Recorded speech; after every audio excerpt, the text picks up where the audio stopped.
വലിയ വലിയ സുരക്ഷ നമുക്ക് സന്ദേശം നൽകുവാനായിട്ട് ചെയ്തിരിക്കുന്നു. ഇത്രയും ബഹുമാനപ്പെട്ട ഷിബുവിനെ കുറിച്ച് അദ്ദേഹത്തെ നേരിടുന്നവരാണ് ഇത്രയുള്ള വിശ്വാസങ്ങൾ സംബന്ധിക്കും. ഈ ആശ്രമ ദേവാലയത്തിൽ എന്നായിരിക്കാത്തത് കൊണ്ടും ദൈവജീവിതം കൃപയോ തന്നു. ദൈവത്തിന് നമുക്ക് നന്ദി പ്രകാശിക്കാം. ദൈവത്തിന്റെ വചനത്തെ കേൾക്കുവാനായിട്ട് നമുക്ക് ഇന്ന് നമ്മുടെ ഫോണിലൂടെ ആയിരിക്കും. ഈ ആശ്രമത്തെ കുറിച്ച് പറയുമ്പോൾ മനസ്സുകൊണ്ട് പ്രാർത്ഥനയ്ക്കായുള്ള എന്നൊരു ചിന്ത ആണ് ഈ ആശ്രമം സ്ഥാപിക്കാനായിട്ട് ഇടയായത്. അവയുടെ തിരുമേനി പല പ്രാവശ്യങ്ങളിലായോടെ താമസിക്കുകയും ആഴ്ചയിൽ വരുന്നവരുടെ ദിവസങ്ങളുടെ ധ്യാനത്തിന്റെ പ്രാർത്ഥനയിലുമൊക്കെയായിട്ട് ഒഴിഞ്ഞിരിക്കുന്നു. ഇത് ആരംഭിച്ചിട്ട് കേവലം 2 വർഷം മാത്രമേ ആയുള്ളൂ എങ്കിൽ അനേകം ആളുകൾ ഇവിടെ പ്രാർത്ഥിക്കുവാനായിട്ട് വരുന്നതിന് ഇവിടെ 1-2 ദിവസം ചെലവഴിച്ച് പ്രാർത്ഥനയിലും ധ്യാനങ്ങളൊക്കെ ആയിരിക്കുന്നത് കാണുമ്പോൾ വളരെ സന്തോഷമുണ്ട്. അതിനാൽ അനുദിക്കുന്ന ദൈവത്തെ നന്ദിയോടെ മഹത്വപ്പെടുത്തും. പ്രിയമുള്ളവരെ, ഇന്ന് നിക്ഷിപ്തമായിരിക്കുന്ന കർത്തവ്യം വന്നു ചെയ്യുന്ന നമ്മളെല്ലാവരെയും ഈ അസംദേവാലയത്തിലേക്ക് ഈ വചന പ്രഘോഷിക്കുന്ന വേളയിലേക്ക് സ്വാഗതം ചെയ്യുക എന്നതാണ്. അതിനെ തന്നെ ഇത്രയും ബഹുമാനപ്പെട്ട ശ്രീ വർഗീസ് അച്ഛനെ സ്വാഗതം ചെയ്യുകയാണ്. അതുപോലെ തന്നെ ബഹുമാനപ്പെട്ട നമ്മുടെ സ്ഥാപനത്തിൽ പ്രവർത്തിച്ചിരിക്കുകയാണ്. അച്ഛനെയും സ്നേഹപൂർവ്വം സ്വാഗതം ചെയ്യുക. അടുത്തതായി ഏറ്റവും പ്രധാനപ്പെട്ട വ്യക്തിത്വമാണ് ഇന്ന് നമ്മളോട് ഒരു സന്ദേശം നടത്തുവാനായിട്ട് ഒരുങ്ങി വന്നിരിക്കുന്ന ഇത്രയും ബഹുമാനപ്പെട്ട ഷിബു പിടിയേക്കു സസ്നേഹം ഈ ആശ്രമത്തിലേക്ക് സ്വാഗതം ചെയ്യുന്നു. അതുപോലെ തന്നെ അദ്ദേഹത്തോടൊപ്പം വന്നിരിക്കുന്ന ശ്രീ സുജിത്, മിന്നി, ഷിജോ, ജോജി എന്നിവരെയും സ്വാഗതം ചെയ്യുകയാണ്. അതുപോലെ തന്നെ ഈ മറ്റു സന്ദേശം കേൾക്കുവാനായിട്ട് ഒരുങ്ങി വന്ന പ്രാർത്ഥനയോടെ ആയിരിക്കണം നിങ്ങൾ ഓരോരുത്തരെയും എന്റെ പേരിലും ഇതിന്റെ സംഘാടകരുടെ പേരിലും ഹൃദയമാനമായി സ്വാഗതം ചെയ്യുന്നു. നമുക്ക് വചന സന്ദേശം കേൾക്കുവാനും അത് നമ്മുടെ ഹൃദയത്തിൽ പ്രയോഗിക്കുവാനും അതുവഴി ദൈവത്തോട് കൂടുതൽ എടുക്കുവാനും സാധ്യതയെ പ്രത്യേകമായിട്ട് പ്രാർത്ഥിച്ചിട്ട് ആശംസിക്കണം. ദൈവം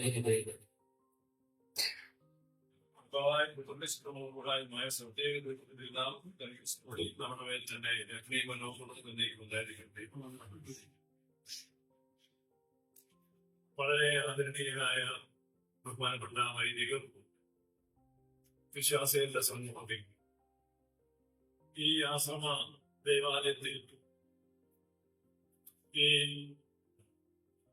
വനത്തിന്റെ മധ്യത്തിൽ കാട്ടുമൃഗങ്ങളുടെ സാമീപ്യത്തിൽ പ്രകൃതിയുടെ മടിത്തത്തിൽ വളരെ പ്രശാന്തമായ അന്തരീക്ഷത്തിലുള്ള ഈ ആശ്രമ ദേവാലയത്തിലെ ഈ ഉച്ചതിരിഞ്ഞ സമയം കുറച്ചു സമയം ചിന്തിക്കുവാൻ നമുക്ക് നൽകിയിരിക്കുന്നത് ദൈവപ്രസവിത്രി എന്ന വിഷയമാണ്.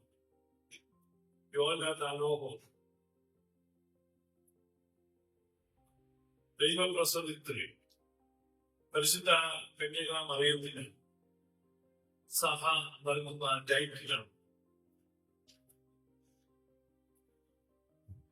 ക്രൈസ്തവ ഗോളം വിഭജിക്കപ്പെട്ടു കലഹങ്ങൾ ഉളവായതും ഏറ്റവും അടിസ്ഥാനപരമായി പരിശുദ്ധ കന്യക മറിയത്തെ എങ്ങനെ കാണുന്നു എന്നതിന്റെ അടിസ്ഥാനത്തിലാണ്. നിങ്ങൾ ഒരുപക്ഷെ സഭയുടെ ചരിത്രമോ ദൈവശാസ്ത്രമോ അത്രയൊന്നും വലിയ പരിചയമുള്ളവരായിരുന്നു. എങ്കിൽ തന്നെ കഴിഞ്ഞ 2000 വർഷമായിട്ട് ഈ ക്രൈസ്തവ സഭയിലുണ്ടായിട്ടുള്ള പിരിവുകൾ, വിഭാഗീയതകൾ, ഇതെല്ലാം നമ്മൾ പരിശോധിക്കുമ്പോൾ അതിനെയൊക്കെ നമ്മൾ ട്രേസ് ബാക്ക് ചെയ്താണ് അത് പോയി നിൽക്കുന്ന മൂല കാരണം പരിശുദ്ധ കന്യക മറിയം എന്നൊരൊറ്റ വ്യക്തിയിലാണ്. കന്യക പ്രസവിച്ച ശിശു ആരായിരുന്നു, എന്തായിരുന്നു, എങ്ങനെ ഉള്ളവനായിരുന്നു? ഇതാണ് തർക്കഹേതു. ഞാൻ പിന്നെയും പറയാം, കന്യക പ്രസവിച്ച ശിശു ആരായിരുന്നു, എന്തായിരുന്നു, എങ്ങനെയുള്ളവനായിരുന്നു? നമ്മൾ പല വിഭാഗങ്ങളിലായിട്ടാണ് ക്രിസ്തീയ ലോകം നിൽക്കുന്നത്. ഇപ്പൊ നമുക്ക് അറിയാം, നമ്മുടെ നാട്ടിലെ മാർത്തോമായ, യാക്കോബായ, കത്തോലിക്ക, പിന്നെ പെന്തക്കോസ്റ്റൽ, ആംഗ്ലിക്കൻ, CSI ഒരുപാട് വിഭാഗങ്ങളായിട്ട് അവർക്കൊക്കെ വ്യത്യസ്ത കാഴ്ചപ്പാടുകളുണ്ട്. അപ്പൊ യാക്കോബായ സഭയുടെ വിശ്വാസത്തിൽ നിത്യകന്യകയും ഭാഗ്യവതിയും ദൈവമാതാവുമായ മറിയമിനെ നിങ്ങൾ ഓർത്തു. നാലാം മുമ്പേ പറഞ്ഞേ, നിത്യകന്യകയാണ്, മഹാഭാഗ്യവതിയാണ്, ദൈവമാതാവാണ്. മറ്റു വിഭാഗങ്ങൾ അങ്ങനെയല്ല, അതിലൊക്കെ കുറച്ചൊക്കെ ഏറ്റക്കുറച്ചിലുണ്ട്. യാക്കോബായക്കാരുടെ വിശ്വാസത്തിലും ഏറ്റുപറച്ചിലുകളിലും മറിയം ആരാണ് എന്നതല്ല ഒരുപാട് ഈ യാക്കോബായ വിശ്വാസികൾ ഹോൾഡ് ചെയ്തു. ഞാൻ ഈ ഇതിനകത്ത് ആളുകളായിട്ട് നേരിട്ട് സംവദിക്കുന്നത് കൊണ്ട് യാക്കോബായ സഭയ്ക്ക് മുന്നിൽ നിൽക്കുന്ന ആളുകളിൽ തന്നെ നല്ല ഒരു വിഭാഗത്തിന് കന്യകാമറിയത്തിന്റെ കാര്യത്തിൽ സംശയം. അതിന്റെ കാരണം നമുക്ക് ചുറ്റും നമ്മൾ താമസിക്കുന്ന എൻവയൺമെന്റാണ്. ഒരു ഇവാഞ്ചലിക്കൽ ഇൻഫ്ലുവൻസ് നമുക്ക് ചുറ്റുമുണ്ട്. ഒരു യാക്കോബായക്കാരനൊരു ദീർഘയാത്ര നടത്തുക, കാറ് നടത്തുകയാണെങ്കിൽ അവന്റെ കാറിൽ മുഴങ്ങുന്ന പാട്ടുകൾ ഒരിക്കലും ഒരു സത്യവിശ്വാസം എഴുതിയ പാട്ടുകളായിരിക്കില്ല. ആ പാട്ടുകളിൽ യേശുവെന്നോ സ്തോത്രമെന്നോ ഒക്കെ ചില പദങ്ങൾ ഓതുന്നുണ്ട്. ഇത് നമ്മുടെ പാട്ടാണ്, നമ്മൾ എന്ത് ചെയ്യാണ് തോന്നിപ്പോകും. മാർക്കറ്റിൽ ഒരു അട്രാക്ഷൻ വരുന്നത് കൊണ്ട് ഇത് നമ്മൾ പ്ലാൻ ചെയ്യും. നമ്മൾ അറിഞ്ഞു അറിയാതെയോ നമ്മുടെ കാതുകളിൽ കേൾക്കുന്നത് നമ്മളെ എന്ത് ചെയ്തുകൊണ്ടിരിക്കുന്നു, സ്വാധീനിച്ചുകൊണ്ടിരിക്കുന്നു. യാക്കോബായ സഭയുടെ ദൈവശാസ്ത്രം എന്താണ്? ദൈവശാസ്ത്രം എന്താ പറയുക? ദൈവം എന്താണ്, ദൈവം ആരാണ്, ദൈവം എങ്ങനെയുള്ളവനാണ്, ഇതൊക്കെ നമ്മൾ മനസ്സിലാക്കുന്നതാണ് ദൈവശാസ്ത്രം. ഈ ദൈവശാസ്ത്രം മുഴുവൻ ഒരു പുസ്തകമായിട്ട് നമുക്ക് എഴുതിയിട്ടില്ല. പക്ഷെ പാശ്ചാത്യ സഭകൾക്ക് അങ്ങനെയല്ല. പാശ്ചാത്യ സഭകൾക്ക്, പ്രൊട്ടസ്റ്റന്റ് വിഭാഗങ്ങൾക്ക് സിസ്റ്റമാറ്റിക് തിയോളജി, സിസ്റ്റമാറ്റിക് തിയോളജി ഉണ്ട്. ചർച്ച് ഡോഗ്മാറ്റിക്സ് കത്തോലിക്ക സഭയുണ്ട്. കത്തോലിക്ക സഭയെ സംബന്ധിച്ച് വിപുലമായിട്ട് അവർക്ക് എന്തുണ്ട്? ഡോഗ്മാറ്റിക്സും കാറ്റഗിക്സും രേഖപ്പെടുത്തി വെച്ചിട്ടുണ്ട്. പ്രൊട്ടസ്റ്റന്റ് സഭകൾക്ക് സിസ്റ്റമാറ്റിക് തിയോളജി ഉണ്ട്. പക്ഷെ സുറിയാനി സഭയെ സംബന്ധിച്ച് സിസ്റ്റമാറ്റിക് തിയോളജി ഇല്ല, വേറെയുള്ള ഡോഗ്മാറ്റിക്സ് ഇല്ല. എവിടെയാണ് നമ്മുടെ ദൈവശാസ്ത്രം?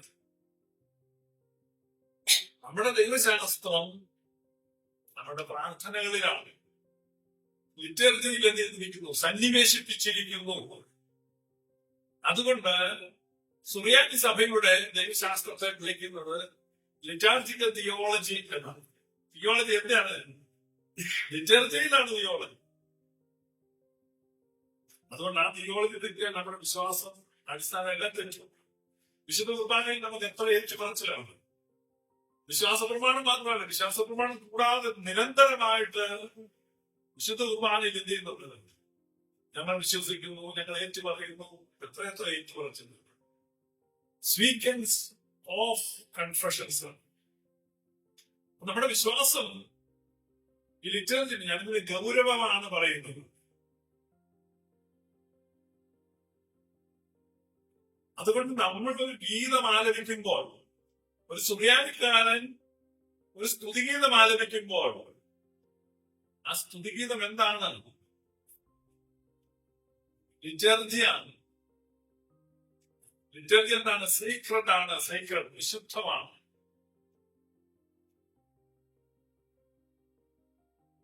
അപ്പൊ ആരെങ്കിലും ഒക്കെ എഴുതിയ പാട്ടുകൾ നമ്മൾ പാടുമ്പോൾ അത് നമ്മുടെ ലിറ്റർജിയുടെ ഭാഗമായി മാറുകയാണ്. അറിഞ്ഞോ അറിയാതെയോ, അനുമതി ഇല്ലാതെയോ, അനുമതിയില്ല, അതിന് അനുമതി.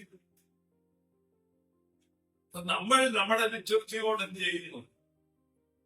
കൂട്ടുചേർക്കുന്നു. എന്നിട്ട് ഇതെല്ലാം പാടുന്നു. കുറച്ചു മുമ്പ് ഞാനൊരു വീഡിയോ കണ്ടു. അതിനകത്ത് അച്ഛൻ പാടുന്നു, രക്തം കൊണ്ട് എന്നെ അഭിഷേകം ചെയ്യുന്നതാണ്. ഒരു 10,000 യാത്രക്കാരെ കൈപോക്കി നിന്ന് രക്തം കൊണ്ട് അഭിഷേകം ചെയ്യണമെന്ന് ഏർപ്പാട്. എവിടെയാണ് രക്തം കൊണ്ട് അഭിഷേകം? സഭയുടെ ഏതെങ്കിലും പിതാക്കന്മാര് രക്തം കൊണ്ട് അഭിഷേകം ചെയ്യണമേ എന്ന് പഠിപ്പിച്ചിട്ടുണ്ടോ? പാടിയിട്ടുണ്ടോ?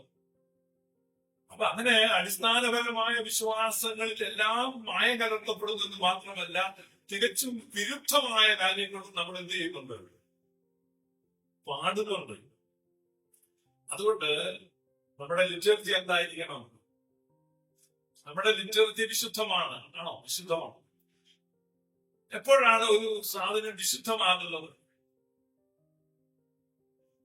എനിക്ക് ആർക്കെങ്കിലും പറയാം വിശുദ്ധി എന്ന് പറഞ്ഞാൽ എന്താ പറയാം? എന്നെ നോക്കിയിട്ട് കാര്യമില്ല. വിശുദ്ധി എന്ന് പറഞ്ഞാൽ എന്താണ്? വിശുദ്ധി എന്ന വാക്കിന്റെ അർത്ഥം നമ്മൾ പലപ്പോഴും തെറ്റായിട്ടാണ് ധരിക്കുന്നത്.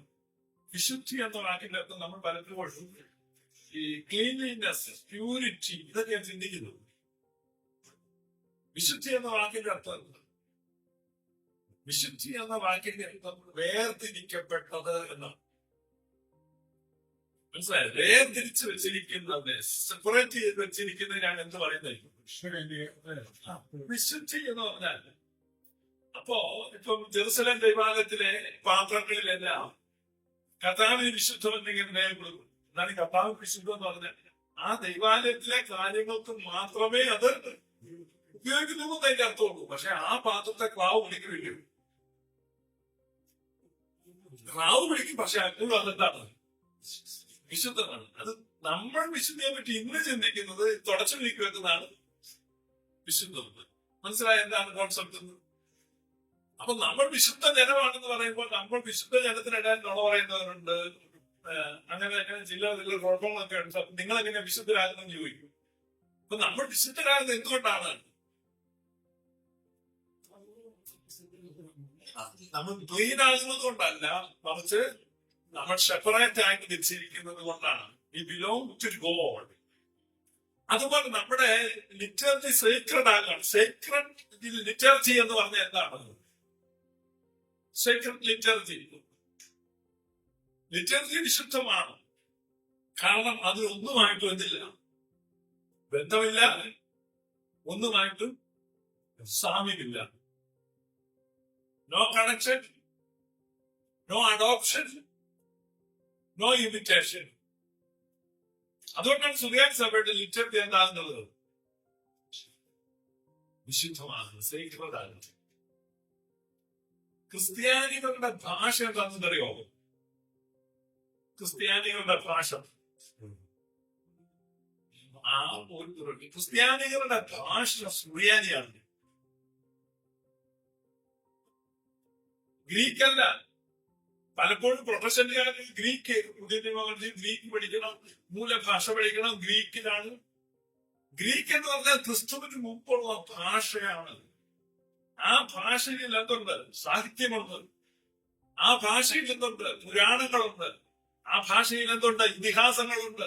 അപ്പൊ ഇതിഹാസങ്ങളും പുരാണങ്ങളും കാവ്യങ്ങളും കഥകളും തത്വചിന്തകളും എല്ലാം കൊണ്ട് സമ്പുഷ്ടമായ ഒരു ഭാഷയാണ് ഏത്? യവന ഭാഷ അഥവാ ഗ്രീക്ക് ഭാഷ. അതൊരിക്കലും ആരുടെ ഭാഷയല്ല, ക്രിസ്ത്യാനികളുണ്ട്. നിശ്ചയമായിട്ടും നമ്മുടെ ലിറ്ററേച്ചറോ നമ്മുടെ തിരുവഴുത്തുകളോ ഒക്കെ ഗ്രീക്ക് ഭാഷയിൽ ഉണ്ട്. പക്ഷെ അതൊരിക്കലും ക്രിസ്ത്യാനികളുടെ മൗലികമായ ഒരു ഭാഷയല്ല. കാരണം ആ ഭാഷയിൽ ക്രിസ്ത്യാനി കൊടുത്തിരിക്കുന്നതിനേക്കാൾ കനത്ത സംഭാവനകൾ കൊടുത്തിട്ടുള്ള കവികളും തത്വചിന്തകന്മാരും എല്ലാം ഉണ്ട്. ഹ്യൂജ് റൈറ്റിംഗ്സ് അവൈലബിൾ ആണ്. അവരുടെ സാഹിത്യമുണ്ട്, അവരുടെ വ്യാകരണമുണ്ട്. വലിയൊരു ഭാഷയാണ് ഗ്രീക്ക്. ലോകോത്തര ലാംഗ്വേജ് ആണ്. ലോകോത്തര ലാംഗ്വേജ് ആണ് ഗ്രീക്ക്. പക്ഷെ അതെ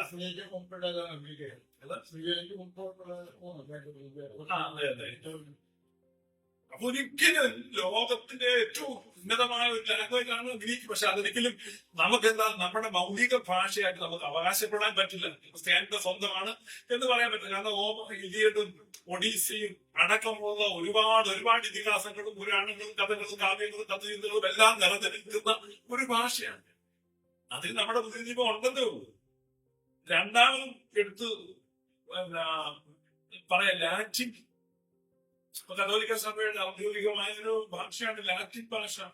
ലാറ്റിൻ ഭാഷ ക്രിസ്തുവിന് മുമ്പുള്ള ഭാഷയാണ്. ക്രിസ്തുവിന് മുമ്പും ക്രിസ്ത്യാനിറ്റിക്ക് മുമ്പും പൂർണ്ണ വളർച്ചയും വികാസവും പ്രാപിച്ച ഒരു ഭാഷയാണ് ലാറ്റിൻ ഭാഷ. പക്ഷെ സുറിയാനി എന്ന് പറയുന്നത് ക്രിസ്ത്യാനികളാൽ നട്ടു നനച്ച് വളർത്തപ്പെട്ട ഭാഷയല്ലേ. അതിനു മുമ്പ് അത്ര പൂർണ്ണ വികാസമൊന്നുമില്ല. അതിന്റെ പൂർവ്വ അരമായയിലാണ് നമ്മുടെ കർത്താവ് സംസാരിച്ചത്. അരമായ ഭാഷയിലാണ് കർത്താവ് പ്രാർത്ഥന പഠിപ്പിച്ചത്. ആ പശ്ചിമായോ എന്ന് പറഞ്ഞ് പ്രാർത്ഥന പഠിപ്പിക്കും.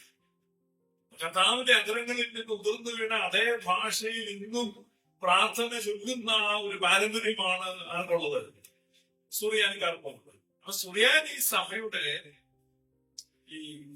സഭയ്ക്ക് ഏറ്റവും കൂടുതൽ കോൺട്രിബ്യൂഷൻ നൽകിയാൽ സുറിയാനി ഭാഷയെ ഏറ്റവും കൂടുതൽ സമ്പുഷ്ടീകരിച്ചത് ആരാണ്? ക്രിസ്ത്യൻ ലിറ്ററേച്ചറാണ്, ക്രിസ്ത്യാനികളുടേതാണ്. അപ്പൊ ലോകത്ത് ക്രിസ്ത്യാനിക്കായിട്ടൊരു ഭാഷയുണ്ട് എന്ന് പറഞ്ഞാൽ അത് സുറിയാനികൾ. മറ്റു ഭാഷകളൊക്കെ നല്ലതാണ്, വളരെ ശ്രേഷ്ഠമാണ്, പുരാതനമാണ്. പക്ഷെ ക്രിസ്ത്യാനികൾക്ക് ഞങ്ങളുടെ സ്വന്തം ഭാഷയായിട്ടെന്ന് പറയാം. കാരണം സുറിയാനി ഭാഷയിൽ ഉപയോഗിക്കാൻ അങ്ങനെ വലിയ സെക്യുലർ ലിറ്ററേച്ചറോ മറ്റു കാര്യങ്ങളോ ഒന്നും അധികമില്ല. ഇതിനകത്ത് ആകെ ഉള്ളത് ഈ ക്രിസ്ത്യാനികളുടെ കാര്യങ്ങളും ക്രിസ്തുവിന്റെ കാര്യങ്ങളും ഒക്കെയാണ്. അപ്പൊ ആ ഒരു ഭാഷയിൽ ആ രാഗങ്ങളിൽ ചിട്ടപ്പെടുത്തിയ ഗീതങ്ങളും ആ ഭാഷയിൽ രൂപപ്പെട്ട പ്രാർത്ഥനകളും എല്ലാം കൂടെ നമ്മുടെ ഈ തിയോളജി, നമ്മുടെ ഈ ലിറ്ററേച്ചർ എന്തായിരിക്കുന്നു, സീക്രട്ട് ആയിരിക്കുന്നു. പറഞ്ഞാൽ ഒന്നിനും അങ്ങനെ അധികം കലരാതെ ഇങ്ങനെ നിൽക്കുന്ന ഒന്നാണ് സീക്രട്ട് ലിറ്ററേച്ചർ.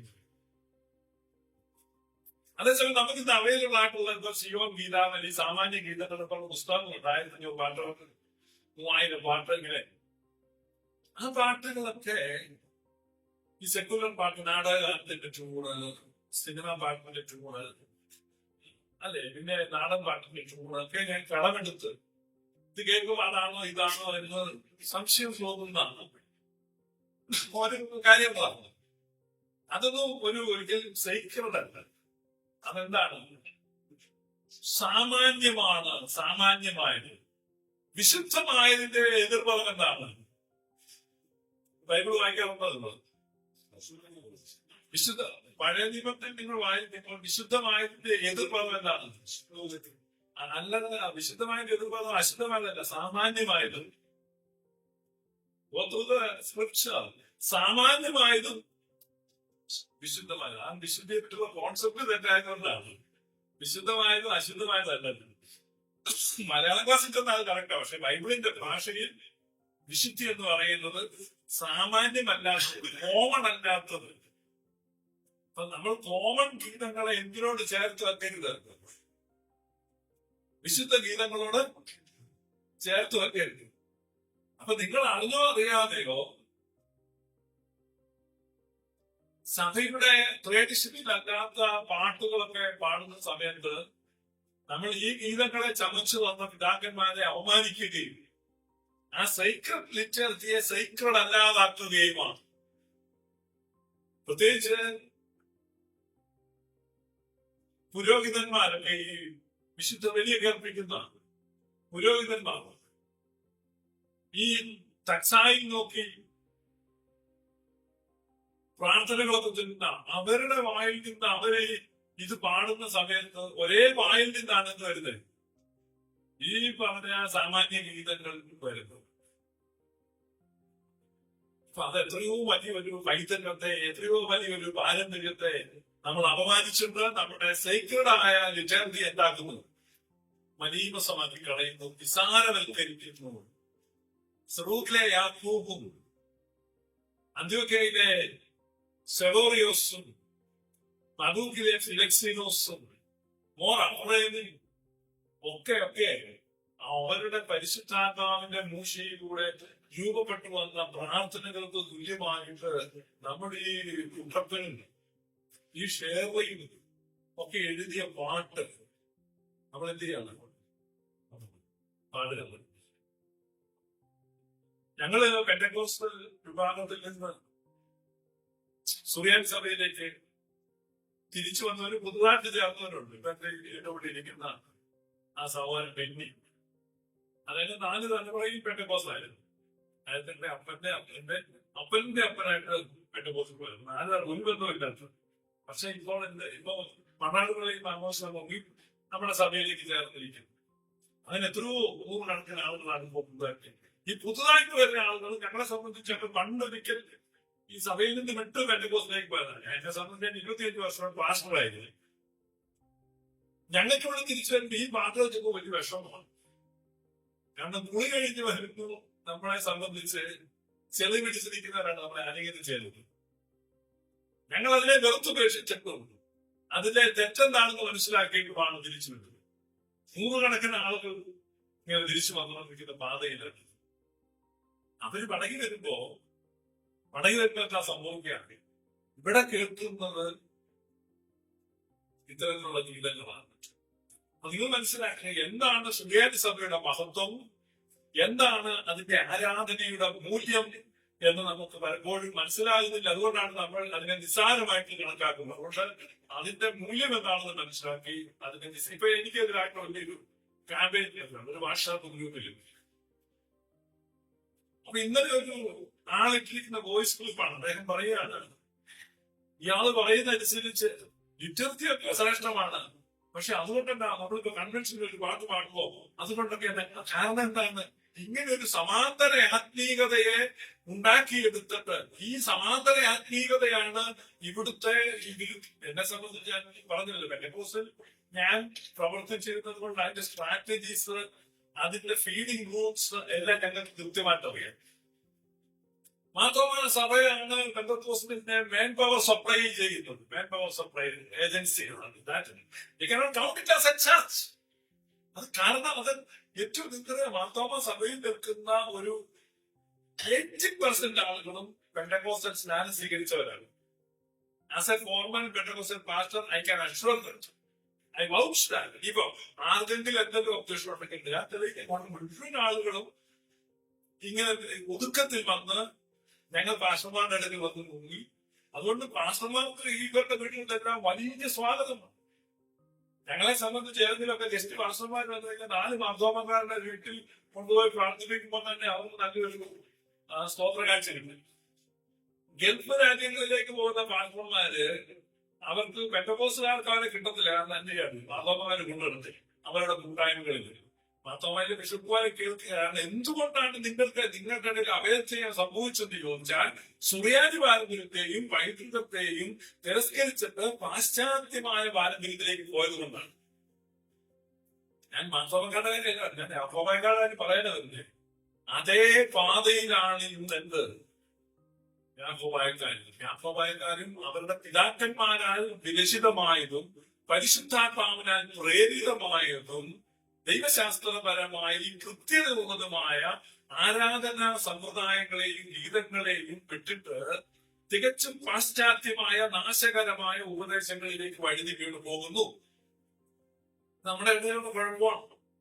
അപ്പൊ അതുകൊണ്ടാണ് ഞാൻ പറഞ്ഞത്, ഈ സഭയിൽ നിൽക്കുന്ന ആളുകളിൽ തന്നെ നല്ലൊരു പങ്ക് വേർക്കും പരിശുദ്ധ കന്യകാമറിയത്തോടുള്ള ഭക്തി അരോചകമായി തുടങ്ങിയിട്ടുണ്ട്. അരോചകമാണ്. അവർ തമ്മിൽ കൃപ നിറഞ്ഞ മറിയമേ നിനക്ക് സമാധാനം എന്ന് അച്ഛൻ പറയുമ്പോൾ ഇങ്ങനെ നിൽക്കുന്ന ആളുകൾ. തമാശ പറയുന്നതല്ല, ഉണ്ട്. കാരണം എന്നാണെന്നോ, അവര് ഒരു ദിവസം കുർബാനയ്ക്ക് വരുന്നു, ബാക്കി ദിവസങ്ങളിലെല്ലാം കൂട്ടായ്മകളൊക്കെ പോകുന്നു. ഈ കൂട്ടായ്മകളിൽ ആരൊക്കെയാ വന്ന് പ്രസംഗിക്കുന്നതിന് ഒരു മോണിറ്ററിംഗും ഇല്ല, ഒരു കൺട്രോളും ഇല്ല, ഒരു ഫിൽറ്ററിംഗും ഇല്ല. അവര് വന്ന് പ്രസംഗിക്കുന്ന മുഴുവൻ നാശകരമായ മതഭേദമാണ്. പല കൂട്ടായ്മകളിലും പരിശുദ്ധ കന്യകാമറിയത്തിനെതിരായിട്ട് കന്യകാമറിയം ദൈവമാതാവ് അല്ല എന്നുള്ള വിധത്തിലുള്ള പ്രസംഗങ്ങൾ നടക്കുന്നത് കൊണ്ട് അത് സ്വാധീനിക്കുന്നു. അതിനെ സ്വാധീനിക്കപ്പെട്ടിട്ട് യേശു മാത്രം മതി, യേശു മാത്രം മതി, യേശു മാത്രം മതി, പിതാവ് പരിശുദ്ധാത്മാവ് വേണ്ടേ? എന്ത് പോഷ്കാണ് നമ്മുടെ ആരാധന, തൃത്വ ആരാധനയാണ്, സ്തുതിയുവാകപ്പെട്ട സഭയാണ്. പിതാവിനെ പുത്രനും പരിശുദ്ധ സഹായിക്കും. അല്ലാതെ യേശുവെ സ്വന്തം, യേശുവെ നന്ദി എന്ന് പറഞ്ഞ യേശു മാത്രം മതി എന്ന് പറയുന്ന പുത്തൻ ആത്മീയത വരുമ്പോൾ ആ ആത്മീയതയ്ക്ക് കൂടെ ആ പുതിയ നവപ്രവണത ഏതാണ് നവപ്രവണത? ഞാൻ പറയുന്നതല്ല നവപ്രവണത, മറിച്ച് ഇന്ന് സഭയ്ക്ക് വാദമാനം ഗ്രസിച്ചിരിക്കുന്ന ഇവരുടെ ആരാധന സമ്പ്രദായം, ഞാൻ പറഞ്ഞ ഈ സമാന്തര ആത്മീയത, അതാണ് നവപ്രവണത. അപ്പൊ സമാന്തര ആത്മീയതയല്ല നമുക്ക് വേണ്ടത്. പാരലായിട്ടുള്ള ഒരു സ്പിരിച്വാലിറ്റി അവർ ഉണ്ടാക്കുകയാണ്. എന്നിട്ട് അത് ഓതന്റിക് ആണ്, മോർ സ്പിരിച്വൽ ആണെന്ന് അവർ ക്ലെയിം ചെയ്യുന്നത്. അതിനെതിരായിട്ടുള്ള യുദ്ധമാണ് നമ്മൾ നടത്തുന്നത്. എന്താണ്? സഭയുടെ പാരമ്പര്യത്തിൽ സഭയിൽ എന്നുണ്ട്, ലിറ്ററേച്ചർ ഉണ്ട്, വി ഹാവ് ഇനഫ് സോങ്സ്. നമുക്ക് മുന്നോട്ടുള്ളത് ഇതിലാണ് നമ്മൾ എന്ത് പാടും പാട്ടുണ്ട്, ശിവാനംസ്കാരത്തിൽ ഇഷ്ടംപോലെ പാട്ടുണ്ട്. ആവശ്യത്തിന് പാടാനുള്ള പാട്ടുകൾ നമ്മുടെ സഭയിൽ, സഭയുടെ ലിറ്ററേച്ചറിൽ നമുക്ക് enough songs, we have enough songs. പക്ഷെ നമുക്ക് എന്തൊക്കെ പാടണം? നമുക്കത് പാടണം. ഇവിടെയാണ് നമ്മൾ കന്യകാമറിയത്തെ സംബന്ധിച്ച് മനസ്സിലാക്കേണ്ടത്. കന്യകാമറിയത്തെ എങ്ങനെ കാണുന്നു, കന്യകാമറിയത്തെ എങ്ങനെയാണ് കാണുന്നത്? ഇതാണ് ഏറ്റവും വലിയ പ്രശ്നം.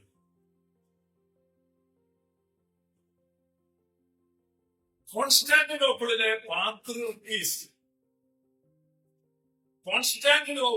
പാത്രിയർക്കീസ് ആയിരുന്ന, നിങ്ങൾ കോൺസ്റ്റാന്റിനോപ്പിൾ പാത്രിയർക്കീസ് എന്ന് അറിയാമല്ലേ?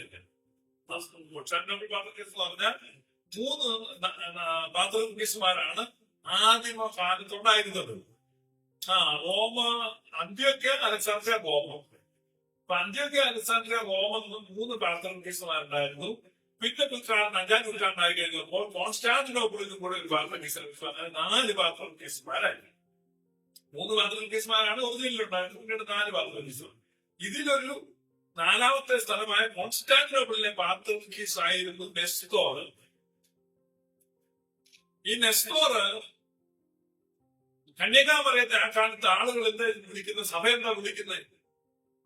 തിയോട്ടോക്കോസ് എന്നാണ് വിളിക്കുന്നത്, തിയോട്ടോക്കോസ്.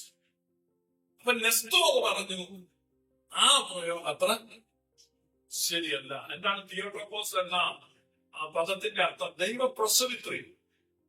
അപ്പൊ ദൈവപ്രസവിത്രി എന്നാ ഇങ്ങനെ വിളിക്കണ്ട, അപ്പൊ തിയോട്ടോക്കോസ് എന്ന് വിളിക്കണ്ട. കാരണം മറിയം പ്രസവിച്ചത് ദൈവപുത്രനെ അല്ല. അപ്പൊ അവിടെയാണ് നെസ്തോറിന്റെ വേദവിപരീതം എന്ന് പറയുന്നത് രൂപപ്പെടുന്നത്. എന്താണ് നെസ്തോർ പറഞ്ഞത്? നെസ്തോർ പറഞ്ഞു, ഞാൻ വിളിക്കും ആന്ത്രോപോറ്റോക്കോസ് എന്നാണ് വിളിക്കുന്നത്. ആന്ത്രോപ്പ് പറഞ്ഞാൽ മനുഷ്യനാണ്. ആന്ത്രോപോളജി നരവംശ വിജ്ഞാനിയാണ്.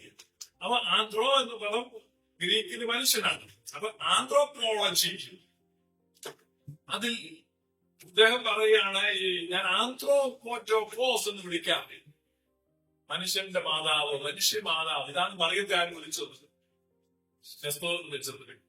അപ്പൊ അർത്ഥശങ്കയ്ക്കിടയില്ലാതെ അലക്സാണ്ട്രിയൻ വേദശാസ്ത്രത്തിന്റെ ആചാര്യനായിരിക്കുന്ന സെയിന്റ് സിറിൽ ഓഫ് അലക്സാണ്ട്രിയ, അതായത് നമ്മൾ വിളിക്കുന്ന കുറിലോസ് എന്നാണ്, സിറിലിനെ കുറിലോസ് എന്നാണ്. നമ്മുടെ വിശുദ്ധ കുർബാനയെ വായിക്കുന്ന 5-ാം നിർദ്ദേശത്തിൽ നമ്മൾ ഉന്നത ഗോപുരമായ കുറിലോസ് എന്ന് വിളിക്കുന്നു, വിശേഷിപ്പിക്കുന്നു. നമ്മുടെ കർത്താവായ യേശുമിശിഹായുടെ മനുഷ്യാവതാരത്തെ സംബന്ധിച്ച് സ്പഷ്ടമായി തെളിയിച്ചവരും ഉന്നത ഗോപുരമാണോ നമ്മുടെ കർത്താവായ യേശുമിശിഹായുടെ മനുഷ്യാവതാരമാണ് ഏറ്റവും പ്രധാനപ്പെട്ട കാര്യം. അതിനെപ്പറ്റി എന്ത് ചെയ്തിരിക്കുന്നു? സ്പഷ്ടമായി തെളിയിച്ചിരിക്കുന്നു. വലിയ തർക്കം, വാഗ്വാദം ഉണ്ടായിരുന്നു. രാജാക്കന്മാർക്കൊക്കെ സപ്പോർട്ട് ആർക്കുണ്ട്? നെസ്തോറിനുണ്ട്. അങ്ങനെ നെസ്തോറും അലക്സാണ്ട്രിയയിലെ സിറിലും തമ്മിൽ ഏറ്റുമുട്ടുകയാണ്. അവരുടെ കത്തുകളാണ്. നെസ്തോർ ഒരു കത്തയക്കുന്നു, അത് അലക്സാണ്ട്രിയ സിറിൽ മറുപടി കത്തയക്കുന്നു. ആ കത്തുകളുടെ കണക്ഷനൊക്കെ നമുക്ക് ലഭ്യമാണ്. അപ്പൊ അതിനകത്ത് ഒരു ആർഗ്യുമെന്റ്സ് കൊണ്ടുവരും. അപ്പൊ ഇടയ്ക്ക് കലഹത്തിന് മധ്യസ്ഥന്മാർ നിൽക്കുന്നു. അങ്ങനെ മധ്യവർത്തികൾ നിന്നിട്ട് നമുക്കറിയാം, ഈ കാള കച്ചവടത്തിന് പോകുമ്പോ കാളെ വിൽക്കാൻ വേണ്ടി ഉദാഹരണം പറഞ്ഞപ്പോ കാളയുടെ വില ഒന്നുമല്ല. ഒരാൾ പറയുന്നു 15,000 രൂപ, അവൻ മറ്റേ ആൾ പറയുന്നു 8,000 രൂപ. അവൻ പിന്നെ ഇങ്ങനെ തുടങ്ങിക്കുക. അവൻ മനുഷ്യർ പറഞ്ഞു അവൻ 14,000, പിന്നെ മറ്റാൾ 10. അപ്പൊ നമ്മൾ നടുക്ക് നിൽക്കുന്ന ആളെ വഴക്കുണ്ടാക്കാം, നടുക്ക് വെച്ച് മുറിച്ചൊരു 12 അങ്ങോട്ട് ഉറപ്പിക്കും. അങ്ങനെ 15,000 രൂപയ്ക്ക് ഈ കാള എന്ത് വിളിക്കുന്നു. അതാണ് ഈ നടുക്ക് വെച്ച് മുറിക്കുക എന്നതാണ് മിഡിഗ്രാം ഫാലസി എന്ന് പറയും. നടുക്ക് വെച്ച് മുറിച്ചേക്കാം. അപ്പൊ അങ്ങനെ ഈ തർക്കം മൂത്തു. അപ്പൊ നെസ്തോർ പറയുന്നത് എന്താണ്? ആന്ത്രോപോറ്റോകോസ്. സിറിൽ പറയുന്നത് എന്താണ്? തിയോട്ടോകോസ്. അപ്പൊ ഒരു സജഷൻ വന്നു. നെസ്തോർ തന്നെ സംബന്ധിച്ച് ഒരു കാര്യം ചെയ്തു, ഞാൻ ക്രിസ്റ്റോട്ടോകോസ് എന്ന് വിളിക്കാം. എന്താ? ക്രിസ്തുവിന്റെ അമ്മ. അത് മതി, അവിടെ കൊണ്ട് നമുക്ക് ഉറപ്പിക്കണം. സംഗതി ആരും സമ്മതിച്ചില്ല. അതാണ് സ്പഷ്ടമായി തെളിയിച്ചത്. No compromise.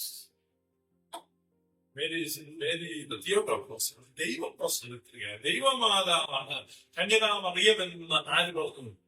സിറിൽ പറഞ്ഞു, ഓക്കെ, അങ്ങനെയാണ് എഫെസോസിൽ സുന്നോദോസ് ഉണ്ടാകുന്നത്. ആ സുന്നോദോസ് വിളിച്ചു കൂട്ടി. ആ സുന്നോദോസിൽ അന്തസംഖ്യക്കിടയില്ലാതെ AD 431. അതുകൊണ്ടാണ് 3 മനുഷ്യരുടെ സുന്നോദോസുകൊണ്ട് നേറ്റ് പറയുന്നു. ആരേറ്റ് പറയുന്നു? യാക്കോബായക്കാർ നെറ്റ് പറയുന്നു.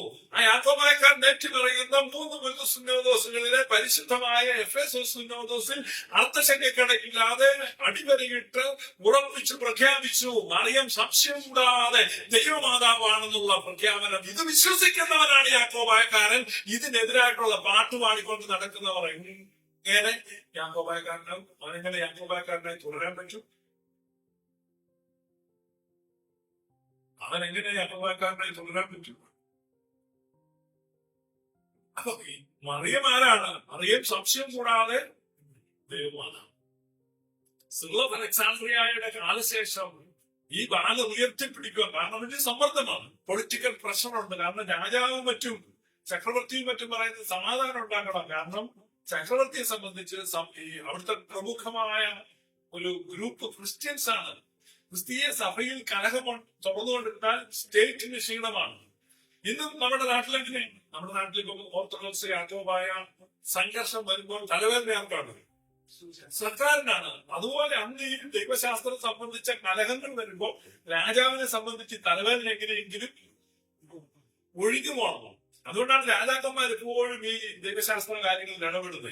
അതുകൊണ്ട് അവരെ സംബന്ധിച്ച് ഭൂരിപക്ഷം നിൽക്കുക, സമാധാനം ഉണ്ടാക്കുക, മറ്റവരോട് തന്നെ സമ്മതിക്കുക. ഇത്രയൊക്കെ മതി, എന്തിനായത്? മനസ്സിലായില്ല. രാജാവ് പറഞ്ഞിട്ട് മതിയായത് മതി. യേശു കൊണ്ടല്ല അവിടെ. ഇവിടെ അതല്ല ഇത് നമ്മുടെ സ്ഥിതി. യേശു എവിടെയുണ്ടോ അവിടെ ഞാനുണ്ട്. അപ്പൊ അവരും യേശു എന്ന് പറയുന്നുണ്ടല്ലോ, മതി, എത്ര മതി. പക്ഷെ ആരും സമ്മതിച്ചില്ല. പൂർണ്ണസ് പിതാവിന്റെ കാലശേഷം ഈ നെസ്തോർ വിശ്വാസത്തെ സഭയിലേക്ക് വീണ്ടും കൊണ്ടുവരുവാനുള്ള അണിയറ നീക്കങ്ങൾ തുടർന്നുകൊണ്ടിരുന്നു. നെസ്തോറിന്റെ വിശ്വാസം, നെസ്തോർ പറഞ്ഞത് യേശു ദൈവപുത്രനാണ് പറഞ്ഞത് 2 വ്യക്തികളായിട്ടാണ് നിൽക്കുന്നത്. ആരെ? ഒരു മനുഷ്യ യേശുവുമുണ്ട്, ഒരു ദൈവേശുവുമുണ്ട്. അതാണ് ഏക സ്വഭാവമാണ്. ഒരു സ്വഭാവമുണ്ട്, പക്ഷെ ഒരു മനുഷ്യ യേശുവുണ്ട്. പിന്നെയാണ് കൽക്കൂനിയൻ സുന്നോദോസ് വരുന്നത്. കൽക്കൂനിയൻ സുന്നോദോസ് വിളിച്ചിട്ട് ഇവിടെ റോമിലെ പോപ്പ് ലിയോ അദ്ദേഹം ഒരു വിശ്വാസ രേഖ ഉണ്ടാക്കി. അതിനെയാണ് തുമി എന്ന് പറയുന്നത്. പോപ്പ് ലിയോയുടെ തുമി. ഈ തുമി എന്ത് ചെയ്തു? കൽക്കൂനിയൻ സുന്നോദോസിൽ വായിച്ചു. പോപ്പ് ലിയോയുടെ തുമി കൽക്കൂനിയൻ സുന്നോദോസിൽ വായിച്ചു. അന്ത്യോക്യയിൽ നിന്നും അലക്സാണ്ട്രിയയിൽ നിന്നും ചെന്ന സുന്നോദോസിനെ എന്ന പ്രതിനിധി സംഘം ഇത് വായിച്ചു കേട്ടപ്പോൾ അന്ത്യോക്യയിലെയും അലക്സാണ്ട്രിയയിലെ പിതാക്കന്മാർ പറഞ്ഞു, ഇത് നെസ്തോർ പറഞ്ഞത് തന്നെയാണ്. വേറൊരു രൂപത്തിൽ എന്ത് ചെയ്തിരിക്കുന്നു? അവതരിപ്പിച്ചിരിക്കുന്നു. അപ്പൊ നെസ്തോറിന്റെ വേദവിപരീതം എഫെസോസ് സുന്നോദോസിൽ തള്ളിക്കളഞ്ഞതിന്റെ പെയിന്റ് അടിച്ച് വേറെ രൂപത്തിൽ ഇറക്കിയതാണ് കൽക്കൂഞ്ഞൻ വിശ്വാസ പ്രമാണവും പോപ്പിന്റെ തുമ്പി. അവിടെ എന്താ പറഞ്ഞിരിക്കുന്നത്? അതുകൊണ്ടാണ് നമ്മള് വിശ്വാസം നീ ശ്രീമമായി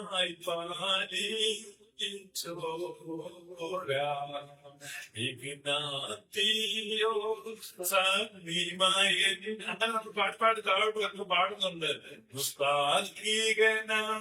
ദുസ്താർക്കികനായ ലിയോ എന്ന് വിളിക്കുന്നുണ്ട്. പോപ്പ് ലിയോയെ വിളിക്കുന്നത്.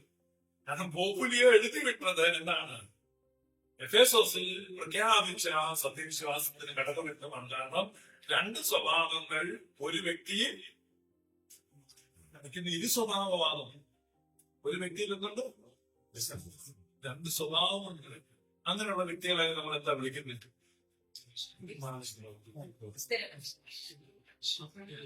മനസ്സിലായില്ലേ? അപ്പൊ അവരുടെ യേശുവിന് എന്തുണ്ട്? രണ്ട് സ്വഭാവം നിന്ന് അവര് തന്നെ പറയാ.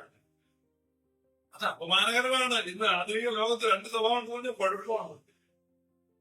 പക്ഷെ ഒരു നാണവും ഇല്ലാതെ പറയാണ് ഞങ്ങളുടെ കർത്താവ് നിന്നുണ്ട് രണ്ട് സ്വഭാവമുണ്ട്. അവിടെയാണ് സുറിയാനി സഭ, പ്രത്യേകിച്ച് ഇന്ന് ഓറിയന്റൽസ് എന്ന് വിളിക്കുന്ന ഓറിയന്റൽ ഓർത്തഡോക്സ് സഭകളെല്ലാം പൊതുവായിട്ട് ഹോൾഡ് ചെയ്യുന്ന ഒരു വിശ്വാസ രേഖ. അതെന്താണ്? മിയ ഫൈസിറ്റിസം എന്നാണ് അതിന് പേര് പറയുന്നത്. യേശുക്രിസ്തു വൺ പേഴ്സൺ, ഒരു പേഴ്സൺ, ഒരു വ്യക്തിയാണ്. ആ വ്യക്തിക്ക് ഒരു സ്വഭാവമാണ്. ആ ഒരു സ്വഭാവം എന്താണ്? രണ്ടിൽ നിന്നുണ്ടാകുന്ന ഒന്ന്. ഒരു വ്യക്തി, വൺ പേഴ്സൺ, വൺ നേച്ചർ. അവർ പറഞ്ഞു to natures in one person. അപ്പൊ നമ്മുടെ പിതാക്കന്മാർ സമ്മതിച്ചില്ല. രണ്ട് സ്വഭാവമുള്ള യേശുവിനെ ഞങ്ങൾ വോട്ട് ചെയ്തില്ല. അങ്ങനെയാണ് സഭയുടെ ആദ്യത്തെ പിരിവുണ്ടാകുന്നത്. നേരെ അങ്ങോട്ട് പിരിവ്. അങ്ങനെ ആ പേര് പിന്നീട് വരുന്ന കേട്ടോ. അന്ത്യോക്യൻ സഭയും അലക്സാണ്ട്രിയൻ സഭയുമാണ് ഒറിജിനലി കൽക്കൂഞ്ഞൻ സുന്നോദോസിന് ശേഷം മാറുന്നത്. ഞങ്ങൾ എന്ത് ചെയ്തു? ഞങ്ങൾ ആ സത്യവിശ്വാസത്തെ, ആദ്യത്തെ 3 സുന്നോദോസിലെ സത്യവിശ്വാസത്തെ ഞങ്ങൾ ഹോൾഡ് ചെയ്തു. പിന്നീട് കത്തോലിക്ക സഭ ഇന്ന് വിളിക്കപ്പെടുന്ന റോമിലെ സഭയും കുസ്തന്തീനോപ്പോലിസിലെ സഭയും. 4 സഭകളാണുള്ളത്. എത്ര സഭയാണ്? 4 സഭ. അത് ഏതൊക്കെയാണ്? അന്ത്യോക്യ, അലക്സാണ്ട്രിയ, റോം, കുസ്തന്തീനോപ്പോലിസ്. ഇതിൽ അന്ത്യോക്യയും അലക്സാണ്ട്രിയയും ഇവിടെ എന്ത് ചെയ്തു? കൽക്കൂഞ്ഞൻ സുന്നോദോസ് എഴുതുമ്പോ മാറി. അന്ത്യോക്യയും അലക്സാണ്ട്രിയ എന്ന് പറഞ്ഞാൽ അന്ന് ക്രിസ്തീയ സഭയിൽ ബഹുഭൂരിപക്ഷം. നിങ്ങൾ ഇന്നത്തെ വെച്ചാൽ ചിന്തിക്കുന്നത് അന്ന് ബഹുഭൂരിപക്ഷമാണ്. പിന്നീട് കത്തോലിക്ക സഭ വളരെ മൊത്തം പിൽക്കാല ചരിത്രമാണ്. അന്ന് റോമിലെ സഭയും കോൺസ്റ്റാന്റിനോപ്പിളിലെ സഭയും എന്ന് പറയുമ്പോൾ ചെറിയ ഗ്രൂപ്പാണ്. അവർ പൊളിറ്റിക്കൽ സ്വാധീനം, രാജാവിന്റെ സ്വാധീനം ഉപയോഗിച്ച് ഈ ഭൂരിപക്ഷം വരുന്ന വിശ്വാസ സഞ്ചയത്തെ എന്ത് ചെയ്യാൻ തുടങ്ങി? ഉപദ്രവിക്കാൻ തുടങ്ങുന്നത്. ആ കാലഘട്ടത്തിൽ അന്ത്യോക്യയിലെ പാത്രിയർക്കീസ് ആയതാണ് സെവേറിയോസ്. ആരാണ് സെവേറിയോസ്? 5-ാം തിമോഥെയിൽ നമ്മൾ സെവേറിയോസിനെ പറയുന്നത് സുറിയാനിക്കാരുടെ കിരീടം എന്നാണ്. Crown of സുറിയൻസ്. സുറിയാനിക്കാരുടെ കിരീടം. ദൈവത്തിന്റെ സഭ മുഴുവന്റെയും വിവേകമുള്ള വായിൽ നിന്ന് മൽപ്പാന പുഷ്പങ്ങൾ കൊണ്ട് നിറഞ്ഞ മേച്ചിൽ സ്ഥലത്തും അറിയും സംശയം കൂടാതെ ദൈവമാതാവെന്ന് എല്ലായ്പ്പോഴും പ്രസംഗിച്ചതുമായ ഞങ്ങളുടെ പാത്രം.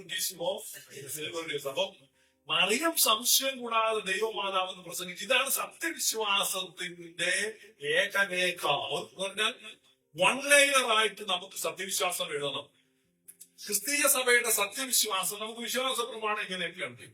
അപ്പൊ ഒറ്റ ലൈനിൽ എഴുതണമെങ്കിൽ എന്ത് എഴുതാൻ മതി? മേരി ദ തിയോട്ടോക്കോസ് എന്നതിൽ വരയിട്ടാൽ നമ്മുടെ വിശ്വാസം അതിന് പൂർണ്ണമാണ്. ഇപ്പൊ സത്യവിശ്വാസം മുഴുവൻ കേന്ദ്രീകരിക്കപ്പെടുന്നത് നിങ്ങൾ മറിയത്തെ എങ്ങനെ കാണുന്നു? മറിയം സംശയം കൂടാതെ ദൈവമാതാവാണെന്ന് പറയുമ്പോൾ ആ ഒരു സ്റ്റേറ്റ്മെന്റിന് എല്ലാ വിരുദ്ധ ഉപദേശങ്ങളെയും തകർത്തു കളയുവാനുള്ള ശക്തിയുണ്ട്. കാരണം മറിയം ആരാണ്? ദൈവമാണ്. കാരണം എന്തിനാണ്? മറിയത്തെ പോലത്തെ നല്ലത് പറയുന്നത്. മറിയം പ്രസവിച്ച ആ ശിശു ദൈവമായിരുന്നു. ഞാൻ പറയുന്നത് പിടികിട്ടുന്നു. അപ്പൊ ഒരു ഉദാഹരണം ഞാൻ പറയാം. അപ്പൊ നമ്മുടെ ഇന്ത്യ ഭരിക്കുന്ന നരേന്ദ്ര മോദിജിയുടെ അമ്മ. അപ്പൊ നരേന്ദ്ര മോദിജിയുടെ അമ്മ ആരാണ്? പ്രധാനമന്ത്രിയുടെ അമ്മയാണോ? മോദിന്റെ അമ്മയല്ല, പ്രധാനമന്ത്രിയുടെ അമ്മ. പക്ഷേ ആ സ്ത്രീ പ്രസവിച്ചത് പ്രധാനമന്ത്രിയാവാം. ഇന്നെങ്ങനെ പ്രധാനമന്ത്രി അമ്മയാവും? ഇതാണ് ബഹുഭൂരിപക്ഷം ക്രിസ്തീയ സഭകളും മറിയം ദൈവമാതാവാന്ന് പറയുമ്പോൾ അവർ നൽകുന്ന വ്യാഖ്യാനം. മറിയം പ്രസവിച്ചത് ദൈവത്തെ അല്ല, പിന്നെ മറിയം പ്രസവിച്ച ആള് ദൈവമായി. ഉദാഹരണം മനസ്സിലായില്ലേ? അത് നമ്മുടെ വിധാനങ്ങളെ സംബന്ധിക്കുന്നത്. നമ്മൾ പറയും മറിയം മടിയിൽ താലോലിച്ചതും മറിയം മുലപ്പാൽ നൽകി പരിപാലിച്ചതും ദൈവത്തെയാണ്. ഈ വിശ്വാസം ഫോൾഡ് ചെയ്യുന്ന ഏക സഭ സുറിയാനി സഭയാണ്. അതുകൊണ്ടാണ് സുറിയാനി സഭ ലോകത്ത് ഉപദ്രവിക്കപ്പെടുന്നത്. അത് സത്യവിശ്വാസമാണ്. വ്യത്യാസം മനസ്സിലായില്ല. ഇപ്പൊ നമ്മൾ ഓർക്കും കത്തോലിക്ക സഭയാണ് ഏറ്റവും വലിയ മാതാവിന്റെ ഒത്തിരി പേരാണ് ഒരുപാട് രൂപങ്ങൾ ഉണ്ടാക്കി വെച്ചിട്ടുണ്ട്. കൊന്ത ചൊല്ലുന്നുണ്ട്. നിങ്ങൾ കത്തോലിക്ക സഭയുടെ ഒരു വിശുദ്ധ കുർബാനയിൽ പോയി ആദ്യോടത്തെ സംബന്ധിച്ച് എത്ര പ്രാവശ്യമാണ് മറിയത്തിനെ വായിക്കുന്നുണ്ട് കുർബാനയിൽ നിന്ന് നോക്കുക. എന്നിട്ട് യാക്കോബായക്കാരുടെ കുർബാന കേൾക്ക് എത്ര പ്രാവശ്യം ഉണ്ടെന്ന് നോക്കുക. അത് രണ്ടും കൂടെ നിങ്ങൾ താരതമ്യം ചെയ്യണം. കത്തോലിക്ക ലിറ്റർജി മറിയം വളരെ വിരളമായിട്ടാണുള്ളത്. പക്ഷെ അവർ പാരാ ലിറ്റർജി ഉണ്ടാക്കിയിട്ടുണ്ട്. എന്തുണ്ടാക്കിയിട്ടുണ്ട്? പാരാ ലിറ്റർജി, സമാന്തര ലിറ്റർജി. സ്വന്തം നമസ്കാരമൊക്കെ പാരാ ലിറ്റർജിയാണ്, അവരുടെ മെയിൻ ലിറ്റർജി അല്ല. അത് ആളുകളെ നിങ്ങൾ പൊടിയിട്ടാണ്. ആളുകൾ ചിന്തിക്കുകയാണ് എന്ത് ഇവര് ഭയങ്കര വലിയവരാണ്. ഈ കൃപ നിറഞ്ഞ മറിയമേ എന്നുള്ള പ്രാർത്ഥനയുണ്ടെന്നു. അത് സുറിയാനി സഭയുടെ പ്രാർത്ഥനയാണ്. മറ്റ് സഭകൾ അത് അവിടെ നിന്ന് അഡോപ്റ്റ് ചെയ്യുന്നു. അപ്പൊ മറിയത്തിന്റെ സ്വന്തം മറിയത്തെ പേട്രൺ സെയിന്റ് ആയിട്ട് വെച്ചിരിക്കുന്ന സഭയാണ് സുറിയാനി സഭ. അത് നിങ്ങറിയാം, സുറിയാനി സഭയുടെ പേട്രൺ സെയിന്റ് ആരാണ്? പരിശുദ്ധ മറിയമാണ് നമ്മുടെ സഭയുടെ പേട്രൺ സെയിന്റ്. അതുകൊണ്ടാണ് നമ്മൾ പള്ളി വെക്കുന്നെങ്കിൽ ഫസ്റ്റ് നെയ്മ് ആരുടെയായിരിക്കും? കന്യകാ മറിയത്തിന്റെ പേരിലാണ് ഏറ്റവും കൂടുതൽ പള്ളികൾ വെക്കുന്നത്. സഭയുടെ സെയിന്റ് ആണ്. കത്തോലിക്ക സഭയുടെ പേട്രൺ സെയിന്റ് ആണ് പറയുന്നത് സെയിന്റ് ജോസഫാണ്. അതുകൊണ്ട് കുഴപ്പമില്ല കത്തോലിക്ക സഭയുടെ. പക്ഷെ നമ്മുടെ സഭ എത്രമാത്രം ഇത് നമ്മുടെ വിഷയമാണ്. യോഗ കാലോഹോ ആയതുകൊണ്ടാണ് ഞാൻ പറയുന്നത് ഈ സഭയ്ക്കും കന്യകാ മറിയത്തിനും തമ്മിലുള്ള ബന്ധം അത്രമാത്രം ആഴമേറിയത്. സഭയുടെ നിശ്ചയത്തിൽ ഉടനീളം വിശുദ്ധ കുർബാനയിലായാലും എല്ലാ പ്രാർത്ഥന എല്ലാം നിങ്ങൾ നോക്കിക്കോ. മറിയത്തെ കൂടാതെ ഒരു പ്രാർത്ഥനയെ പൂർത്തീകരിക്കപ്പെടും. അതിന്റെ കാരണം നമ്മുടെ സത്യവിശ്വാസം എവിടെ നിൽക്കുന്നു? ഒറ്റ സ്റ്റേറ്റ്മെന്റ് നിൽക്കുന്നു. ആ സ്റ്റേറ്റ്മെന്റ് ആണ് മറിയം സംശയം കൂടാതെ ദൈവമാതാവാണ്. നമ്മുടെ സഭയുടെ ലിറ്റർജിയിൽ മറിയം നിൽക്കുന്നതിനെ പറ്റി ഞാൻ പറയുന്ന ഒരു ഉദാഹരണമുണ്ട്. പേരക്ക മുറിക്കുന്നത്. പേരക്ക മുറിച്ചു കഴിഞ്ഞാൽ നിങ്ങൾ കുരു കാണുന്നില്ല. എങ്ങനെ കാണുന്നത്? അത് നിറച്ചിങ്ങനെ എവിടെ എങ്ങനെ മുറിച്ചാലും അവിടെ ഇന്നുണ്ട്. അതുപോലെ നമ്മുടെ ലിറ്റർജി എവിടെ വെച്ചിങ്ങനെ നോക്കിയാലും അവിടെ എന്തുണ്ട്? മാതാവുണ്ട്. കത്തോലിക്ക സഭയുടെ ലിറ്റർജിയിൽ മാതാവ് നിൽക്കുന്നത് ഈ കശുമാവില് അതിന്റെ വിത്ത് തൂങ്ങി കിടക്കുന്നു. ഉണ്ടോ ചോദിച്ചാൽ ഉണ്ട് എന്നത് പരിമിതമായിട്ടത് വെച്ചിരിക്കും. ലോകത്തിലെ എല്ലാ സഭകളും അങ്ങനെയാണ്. മാതാവ് എന്ത് ചെയ്യുന്നു? ഒരല്പം ഇങ്ങനെ മാറ്റി എന്നിട്ട് പറയുന്നു ദൈവമാതാവാണെന്ന് ഞങ്ങളും അംഗീകരിക്കുന്നുണ്ട്. അപ്പൊ അവരോട് ചോദിക്കേണ്ടതാണ്, പറയും പ്രസവിച്ചത് ദൈവമാണ്, ദൈവത്തെ പ്രസവിച്ചു എന്ന്. ദൈവത്തെ പ്രസവിച്ചു ഇത് ലിറ്റർജിയിൽ പ്രൊക്ലൈം ചെയ്യുന്ന നമ്മളാണ്. അതുകൊണ്ടാണ് പറയുന്നത് ദൈവ പ്രസവിത്രീ കന്യകമറിയാമേ ഉയർന്നോയാമേ സുഖപരിമളരൂപം. സത്യവിശ്വാസമാണ്. അത് മറിയത്തെ പുകഴ്ത്തലിനേക്കാൾ ഉപരിയായിട്ട് നമ്മുടെ സത്യവിശ്വാസത്തെ പ്രഖ്യാപിക്കുന്നതാണ്. മറിയത്തെ പുകഴ്ത്തുന്നുണ്ട്. കാരണം കണ്ടാൽ മുതൽ സകല തലമുറകളും എന്നെ ഭാഗ്യവതി എന്ന് വാഴ്ത്തും. അപ്പൊ അതുകൊണ്ടാണ് നമ്മൾ വാഴ്ത്തുന്നത്. അത് ആരുടെ പ്രോഫസിയാണ്? പരിശുദ്ധ കന്യക പ്രവചിക്കുകയാണ്. ഇത് മുതൽ സകല തലമുറകളും എന്നെ ഭാഗ്യവതി എന്ന് വാഴ്ത്തും. അതുകൊണ്ട് സഭ ഭാഗ്യവതി എന്ന് വാഴ്ത്തുന്നു. ആ വാഴ്ത്തുന്നതിനേക്കാൾ ഉപരിയായിട്ട് ആ സ്റ്റേറ്റ്മെന്റ് ഒരു വിശ്വാസത്തിന്റെ പ്രഖ്യാപനമാണ്. ദൈവ പ്രസവിത്രിയാണ്. ദൈവത്തിൻ ജനനി മാറിയാമേ. അതേസമയം ഓർത്തഡോക്സ് വിഭാഗത്തിന്റെ സെയിം ഗീതം അവര് പാടുന്ന ദൈവത്തെ പെറ്റൊരു മാതാവേ. സാധാരണക്കാർക്ക് കുറെ കൂടെ മനസ്സിലാകും, കാരണം ദൈവത്തെ പെറ്റിരിക്കുന്നു. പ്രൊവോക്കിംഗ് സ്റ്റേറ്റ്മെന്റ്, നമ്മളെ പ്രകോപിപ്പിക്കുകയാണ്. അപ്പൊ ഇതിനെ അടച്ചു വെക്കുവാനാണ് ആളുകൾ ശ്രദ്ധിക്കുന്നത്. പക്ഷെ നമ്മുടെ പിതാക്കന്മാർ ഇതിനെ ഉയർത്തുകയാണ്. അതുകൊണ്ടാണ് സേവറിയസ് പാത്രീസ് ബാവ മറിയം ദൈവമാതാവാണെന്ന് എല്ലായ്പ്പോഴും പ്രസംഗിച്ചു, എല്ലായിടത്തും പ്രസംഗിച്ചു. കാരണം that is our message, that is our proclamation, അതാണ് നമ്മുടെ ഏറ്റുപറച്ചിൽ, ദാറ്റ് ഈസ് അവർ കൺഫെഷൻ, അതാണ് നമ്മുടെ വിശ്വാസത്തിന്റെ അടിസ്ഥാന രേഖ. മറിയം സംശയം കൂടാതെ ഏനിയുണ്ടാവും. അതെല്ലാ വേദികളിലും പ്രസംഗിച്ചു. ആര് പ്രസംഗിച്ചു? സത്യവിശ്വാസമാണ്, അതാണ് പ്രസംഗിക്കേണ്ടത്. ഇന്ന് പ്രസംഗിക്കുന്നത് ഇത് നിങ്ങൾ കേൾക്കുന്ന സുവിശേഷ പ്രസംഗം എന്ന് പറഞ്ഞ് കേൾക്കുന്നതിനകത്ത് എവിടെയെങ്കിലും ആരെങ്കിലും മറിയം ദൈവമാതാവാണ് പ്രസംഗിക്കുന്നുണ്ടോ? ഉണ്ടോ? മറിയം ദൈവമാതാവാണെന്ന് പ്രസംഗിക്കുന്നതാണ് സത്യവിശ്വാസം. മറിയം ദൈവമാതാവാണെന്ന് പ്രസംഗിക്കുമ്പോഴാണ് പ്രകോപനമുണ്ടാകുന്നത്, അന്ധകാരങ്ങൾ നീങ്ങിപ്പോകുന്നത്. അപ്പൊ മറിയത്തോട്, സ്ത്രീയോട് ആർക്ക് ശത്രുതയുണ്ട്? സ്വർപ്പത്തിന് ശത്രുതയുണ്ട്. സ്ത്രീക്കും സ്വർപ്പത്തിനും തമ്മിൽ ശത്രുതയുണ്ട്. സ്വർപ്പത്തിന്റെ സന്തതികൾ എപ്പോഴും എന്ത് ചെയ്യും? ഈ മെസ്സേജിനെ ഒപ്പോസ് ചെയ്തുകൊണ്ടിരിക്കുന്നു. അപ്പൊ അവിടെ ഞാൻ പറഞ്ഞു പോകുന്നത്, ഈ നെസ്തോറിയന്റെ വിശ്വാസം തന്നെ വേറൊരു രൂപത്തിൽ വന്നു വീണ്ടും സഭയിൽ കലഹമുണ്ടായപ്പോൾ ഏറ്റവും കൂടുതൽ ഉപദ്രവം അനുഭവിച്ചതും പീഡ അനുഭവിച്ചതും കഷ്ടം അനുഭവിച്ചതും ഈ സത്യവിശ്വാസത്തെ ഹോൾഡ് ചെയ്ത പിതാക്കന്മാരാണ്. സേവറിയസ് പാത്രീസ്വാവയാണ് അന്ത്യോക്യയിൽ അന്ന്.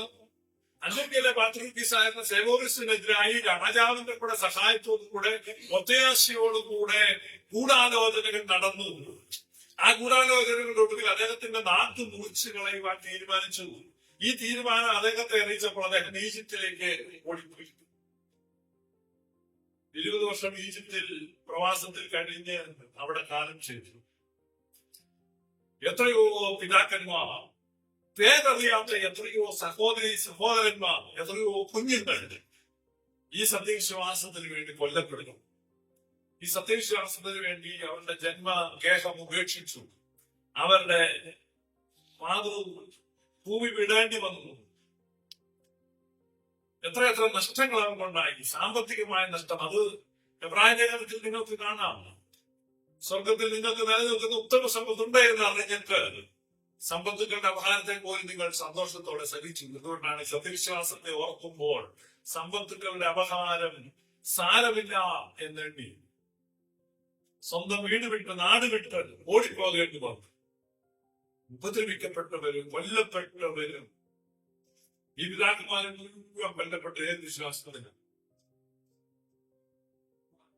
മറിയം ദൈവമാതാവാണെന്നുള്ള ആ പ്രഖ്യാപനത്തിന് അല്പം ഒരു ഇളവ് വെച്ചിരുന്നെങ്കിൽ, മറിയം ദൈവമാതാവാണെന്നുള്ള ആ ഒരു സ്റ്റേറ്റ്മെന്റിൽ ഒരല്പം കോംപ്രമൈസ് ചെയ്യുവാൻ തയ്യാറായിരുന്നെങ്കിൽ അന്ത്യോക്യൻ പാത്രീസായി തന്നെ അവിടെ അന്ത്യോക്യൻ വിരാജിക്കാമായിരുന്നു. സേവറിയസ് പാത്രീസ് എന്താണ് അവരുടെ ഫോർമുല വെച്ച് അവരും ദൈവമാതാവാണെന്ന് സമ്മതിക്കും. കൈൻഡ് ഓഫ് എന്റെ പെർഫെക്റ്റ് സെൻസിൽ നമ്മൾ വിശ്വസിക്കുന്നതല്ലെന്നുള്ളൂ. പക്ഷെ പുറത്തു പറയുമ്പോൾ തമ്മിൽ വ്യത്യാസം അറിയത്തില്ല. സ്വർണം വേണമെന്നില്ലല്ലോ, മുക്കുവണ്ണം 1 ഗ്രാമിൽ മുക്കി തന്നത് ആരറിയുന്നത്? ഒരച്ചു നോക്കുമോ? കല്യാണത്തിന് പോകുമ്പോ എനിക്കൊരു മാലയൊക്കെ ഇട്ട് പോകുന്നു. ആരായാലും സ്വർണ്ണമാണോ? ആരാണെന്ന് ഒരച്ചു നോക്കുന്നത്? പക്ഷെ ഇട്ടിരിക്കുന്ന ഞങ്ങൾക്കറിയാം, ഇത് 10 പവന്റെ സാധനം അല്ല, 1 ഗ്രാമിലോട്. അപ്പൊ നമുക്കുള്ള കോൺഫിഡൻസ് പോയി. നമുക്ക് അതുപോലെ തന്നെ. അതുകൊണ്ടാണ് സേവറിയസ് പാത്രീസ് ഈ മുക്കുവണ്ണം വേണ്ട, പൊന്ന് മതി, പൊന്ന് പിടിച്ചുകൊണ്ട് പോയി എവിടെ? ഈജിപ്തിലേക്ക്. നഷ്ടങ്ങളാണ്. അദ്ദേഹത്തിന്റെ ജീവിതം നിങ്ങൾ പഠിക്കും. എന്തുമാത്രം ത്യാഗമാണ് സഹിച്ചത്. പ്രവാസകാലത്ത് അജ്ഞാതവാസം എന്നൊക്കെ പറയുന്നത് പോലെ ആരാലും അറിയപ്പെടാതെ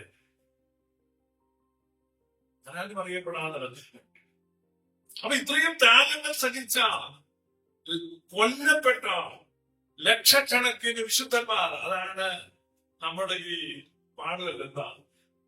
പ്രഥമോടു നിന്നെ പ്രസവിച്ച നിർമ്മല കന്യകയോടു കൂടെ നിൻ സ്തുതി പാടാൻ കർത്താവേ,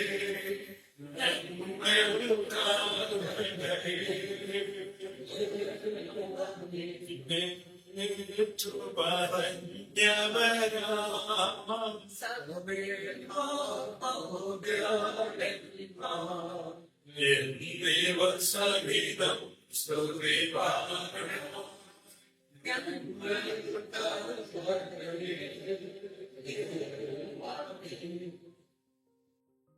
വിവേചു പറഞ്ഞ സഹോദരന്മാരും ജ്ഞാനന്മാരും, കൺഫസേഴ്സ് ആൻഡ് മാർട്ടിയേഴ്സ്. ജ്ഞാനം എന്ന് പറഞ്ഞാൽ കൺഫസറാണ്. ആരാണ്? എന്താണ് കൺഫസ് ചെയ്യുന്നത്? എന്ത് കൺഫസ് ചെയ്തവരെയാണ് മൗദ്യാനം വിളിക്കുന്നത്? മറിയം സംശയം കൂടാതെ ദൈവമാതാവാന്നാണ് കൺഫസ് ചെയ്തത്. അത് കൺഫസ് ചെയ്ത് കൊല്ലപ്പെട്ടവരാണ് ആര്? സഹോദരന്മാർ. മൗദ്യാനാണ് ആരായി മാറുന്നത്? സഹതയായി മാറുന്നത്. മൗദ്യാനിന് പ്രൊമോഷൻ കിട്ടുന്നതിന്റെ പേരാണ് DYSP SP ആണെന്ന്. അത് ഭൂമിയാണ് സഹതയാണ്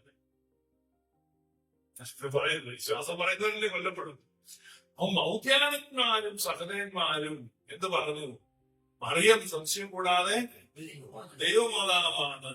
അപ്പം ഇന്നത്തെ യാക്കോബായക്കാർ 21-ാം നൂറ്റാണ്ടിൽ ഇന്ന് യാതൊരു ലജ്ജയും കൂടാതെ പാടും. എന്താണ്? നിന്നെ ഏറ്റു പറഞ്ഞ ആ സഹോദരന്മാരുടെയും മൗദ്യാനന്മാരുടെയും കൂടെയാണ് ഞങ്ങൾ ചെയ്യുന്നത്. ഞങ്ങൾ സ്തുതി പാടുന്നത്. നീ പാടുന്ന സ്തുതി എന്താണ്? തീ പോലെ ഇറങ്ങണമേ, അധികമായി വരണമേ. ആരുടെ കൂടെയാണ് നീ പാടുന്നത്? സഹോദരന്മാരുടെയും മൗദ്യാനന്മാരുടെയും കൂടെ നിന്ന് പാടാൻ പറ്റിയ പാട്ടാ. സഹോദരന്മാരുടെയും മൗദ്യാനന്മാരുടെയും ഒപ്പം പാടാൻ പറ്റിയ പാട്ടല്ല നീ പ്ലേ ചെയ്തുകൊണ്ടിരിക്കുന്നത്. എന്റെ കാറിൽ ഇരിക്കുന്ന CD-യോ USB-യോ ASP-യോ എന്ത് സാധനങ്ങൾ എടുത്ത് പള്ളക്കളയണം. നിനക്ക് സത്യവിശ്വാസം ആവശ്യമാണെങ്കിൽ. എഫേസോസിൽ വിശ്വാസത്തിലേക്ക് വന്നവർ അവരുടെ മന്ത്രവാദ ഗ്രന്ഥങ്ങൾ 50,000 വെള്ളിക്കാശ് വരെയുള്ളത് കത്തിച്ചു കളഞ്ഞെന്നാവും. എത്ര വെള്ളിക്കാശ? യേശുവിന് വില എത്രയായിരുന്നു? അപ്പൊ മനസ്സിലായി ഇത് മാത്രം വിലയാണ്. യേശുവിനെ വിറ്റിട്ട് എന്താ കിട്ടുള്ളൂ? 30 വെള്ളിക്കാശ് ഇവിടേക്ക് കിട്ടുള്ളൂ. അപ്പൊ വിശ്വാസത്തിൽ നിന്നവൻ 50,000 വെള്ളിക്കാശിന്റെ സാധനം എന്ത് കത്തിച്ചു. അപ്പൊ നാശകരമായ പെന്തക്കോസ്ത് മതഗ്രന്ഥങ്ങൾ നിങ്ങളുടെ ഭവനങ്ങളിൽ ഉണ്ടെങ്കിൽ കത്തിക്കണം. സിയോൻ ഗീതാവലി, സാമാന്യ ഗീതം, ഇങ്ങനെയുള്ള സുറിയാനി സഭയുടെ പിതാക്കന്മാരുടെ സത്യവിശ്വാസ പ്രബോധനത്തിന് വിരുദ്ധമായതും ഇതരമായതുമായ സകല അക്ഷരങ്ങളും വഹിക്കുന്ന മലിന ഗ്രന്ഥങ്ങളെ കത്തിക്കുവാൻ നിനക്ക് തയ്യാറുണ്ടെങ്കിൽ, ധൈര്യമുണ്ടെങ്കിൽ മാത്രമേ നിന്നെ ഞാൻ സുറിയാനിക്കാരിൽ നിന്ന് വിളിക്കൂ. അല്ലെങ്കിൽ ഞാൻ ഒറ്റയ്ക്ക് നിൽക്കും. ഇവിടെ ആരാണ്? സഹോദരന്മാരും മൗദ്യാനന്മാരും എന്റെ ഒപ്പം നിൽക്കും. നിങ്ങൾക്ക് പാടാം. സഹോദരന്മാരുടെയും മൗദ്യാനന്മാരുടെയും കൂടെയാണ് നീ സ്തുതി പാടുന്നത്. കഴിഞ്ഞ ആഴ്ച ഞാൻ കണ്ടതാണ്. പാടുന്നത് മുഴുവൻ പെന്തക്കോസ്റ്റൽ പാട്ടുകളാണ്. ആ പാട്ടുകളുടെ ആശയങ്ങളെ നമ്മൾ അരിച്ചെടുത്ത് പരിശോധിച്ചാൽ സുറിയാനി സഭയുടെ പിതാക്കന്മാർ രക്തം നൽകി ഉറപ്പിച്ച സത്യവിശ്വാസത്തിന് ഇതരമായതും വിരുദ്ധമായതുമായ ഉപദേശങ്ങളാണ് പാടിക്കൊണ്ടിരിക്കുന്നത്. എന്നിട്ടും പിന്നെയും പറയാണ് ഞങ്ങൾ നിൽക്കുന്ന ആളുകളെയാണ് സഹോദരന്മാരുടെ മൗദ്യാനമാണ്. അവര് നിങ്ങളോട് നിൽക്കുന്നത് കാരണം അവർ സത്യവിശ്വാസത്തിന് വേണ്ടി ജീവൻ കൊടുത്തവരാണ്. അവരെ കൂട്ടുപിടിച്ചിട്ട് ഈ ഭാഷണ്ടത് പാടരുത്. മറിയം സംശയം കൂടാതെ ദൈവമാതാവാണ്. മറിയം പ്രസവിച്ചത് ആരെയാണ്? ദൈവത്തെ. മറിയം ദൈവത്തെയാണ് പ്രസവിച്ചതെന്ന് ഏറ്റു പറയുന്ന അവിടെയാണ് പറഞ്ഞത്. അത് 1 person 1 nature. 1 person 1 nature. 2 person അല്ല 2 nature. മറിയം പ്രസവിച്ചതൊരു മനുഷ്യനെയാണ്, മനുഷ്യ യേശുവിനെയാണ്. പിന്നീട് അവൻ ക്രിസ്തേശുവായി മാറിയെന്നാണ് ആര് പറഞ്ഞത്? അതിനെ ഒന്നുകൂടെ പോളിഷ് ചെയ്തിട്ട് ഡിയർ ഫൈസ് വിശുദ്ധ പറഞ്ഞു, one person two nature, Mary is the mother of human nature.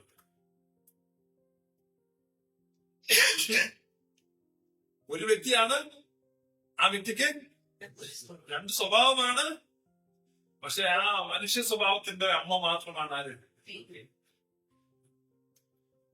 നമ്മുടെ പിതാക്കന്മാർ പറഞ്ഞു, രണ്ട് സ്വഭാവം, രണ്ടിൽ നിന്ന് വന്ന ഒരു സ്വഭാവത്തോടുകൂടി ശിശുവിനെയാണ് ശ്രമിച്ചത്. ഒരു അപ്പനും അമ്മയ്ക്കും ചേർന്ന് ഒരു കുഞ്ഞുണ്ടാകുമ്പോൾ ആ കുഞ്ഞിന് ആരുടെ സ്വഭാവമുണ്ട്? അപ്പന്റെ സ്വഭാവമുണ്ട്, അമ്മയുടെ സ്വഭാവമുണ്ട്. അപ്പൊ അതിനെ വേർതിരിക്കാൻ പറ്റുമോ? ആ കുഞ്ഞിന്റെ ഇപ്പൊ അപ്പന്റെ സ്വഭാവം, ഇപ്പൊ അമ്മയുടെ സ്വഭാവം. We cannot difference. അതാണ് ഇരുസ്വഭാവവാദം എന്ന് പറയുന്നത്. അങ്ങനെ ഇരുസ്വഭാവവാദം എന്ന് പറഞ്ഞാൽ തമ്മിൽ കലരാതെ നിൽക്കുകയാണ്. എണ്ണയും വെള്ളവും പോലെ, മനസ്സിലായോ? എണ്ണയും വെള്ളവും പോലെ നിൽക്കുന്നത്, അതാണ് ഡിയോഫേസിറ്റിസം. യേശുക്രിസ്തുവിലെ പിതാവിന്റെ സ്വഭാവവും മാതാവിന്റെ സ്വഭാവവും അങ്ങനെ കലരാതെ ഇങ്ങനെ രണ്ടായിട്ട് നിൽക്കുന്നു. നമ്മുടെ പിതാക്കന്മാർ പറഞ്ഞ അങ്ങനെയല്ല, അത് വീഞ്ഞും വെള്ളവും പോലെ ദൈവത്വവും മനുഷ്യത്വവും എങ്ങനെ നിൽക്കുന്നു? വീഞ്ഞും വെള്ളവും. മനോഹരമായി ജയിച്ചു.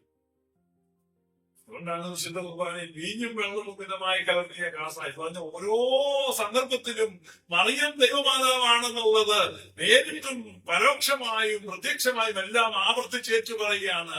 അത് ചലനങ്ങളിലൂടെ ആകാം, അത് പ്രാർത്ഥനകളിലൂടെ ആകാം, ഗീതങ്ങളിലൂടെ ആകാം. എന്തിന്?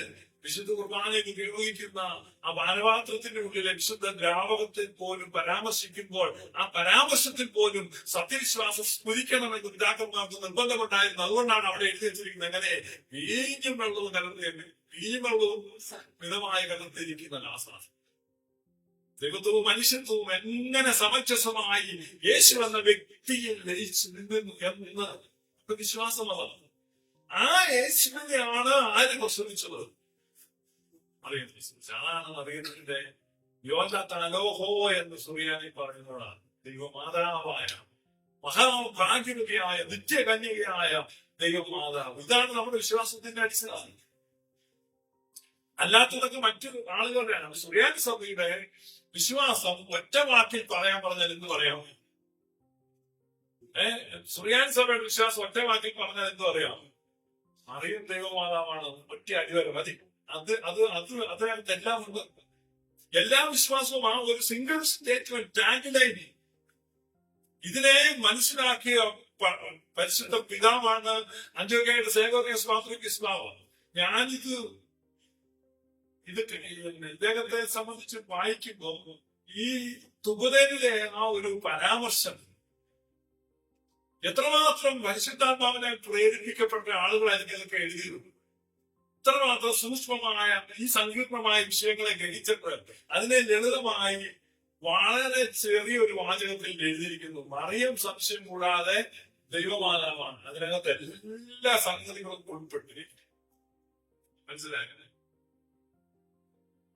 അപ്പൊ പറയുന്നത് ബൈബിൾ ആവുന്നത് ഭയങ്കര പ്രധാനപ്പെട്ടതാണ്. ബൈബിൾ പ്രധാനപ്പെട്ടത്. അപ്പൊ ബൈബിൾ ആണ് നമ്മുടെ വിശ്വാസത്തിന്റെ അടിസ്ഥാനം. ബൈബിളാണ് നമ്മുടെ വിശ്വാസത്തിന്റെ ആധാരം. ബൈബിളാണ് നമ്മുടെ വിശ്വാസത്തിന്റെ ഉള്ളടക്കം. ബൈബിളാണ് നമ്മുടെ വിശ്വാസത്തിന്റെ കേന്ദ്രം.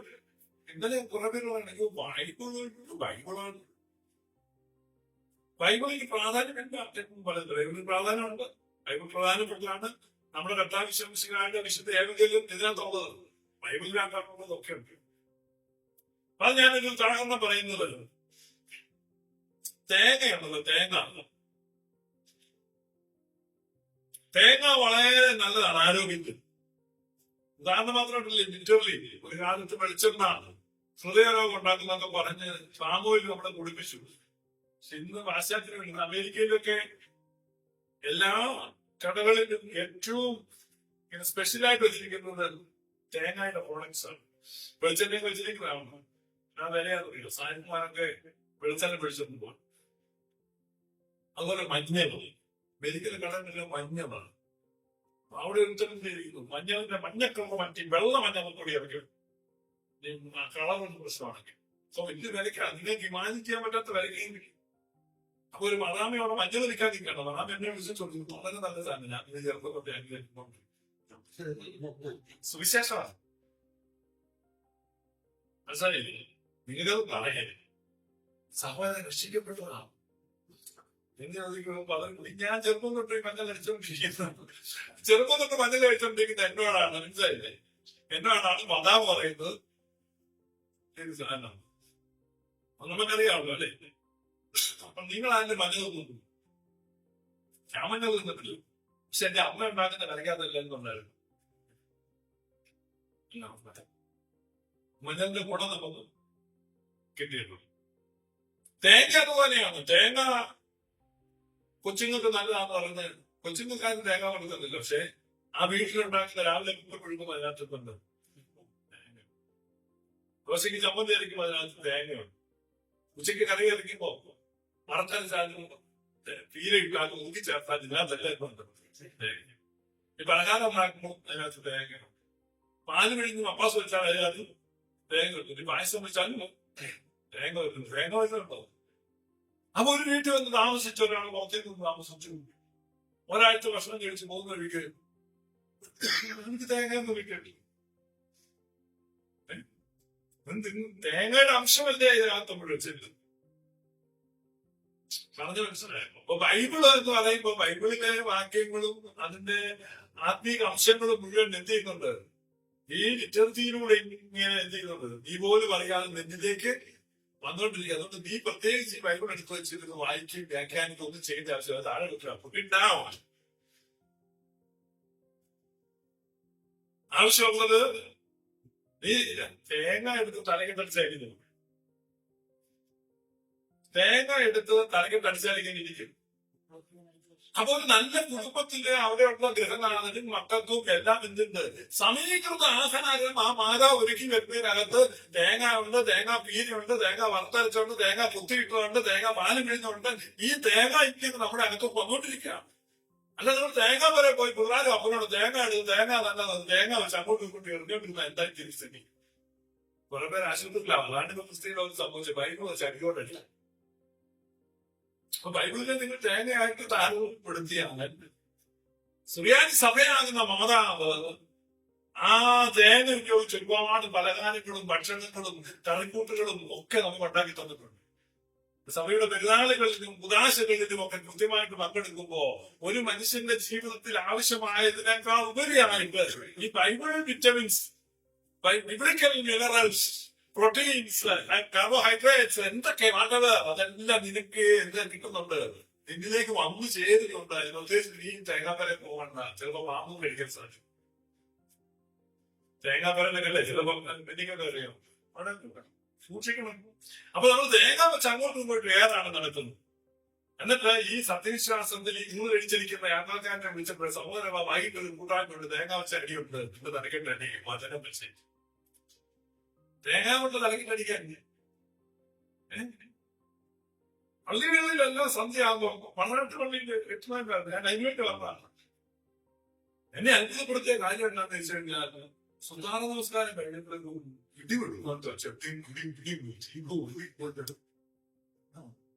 സുൽത്താന നമസ്കാരം ശൈന നമസ്കാരം ഇതിനെക്കൂടെ ഓർമ്മയുണ്ട്.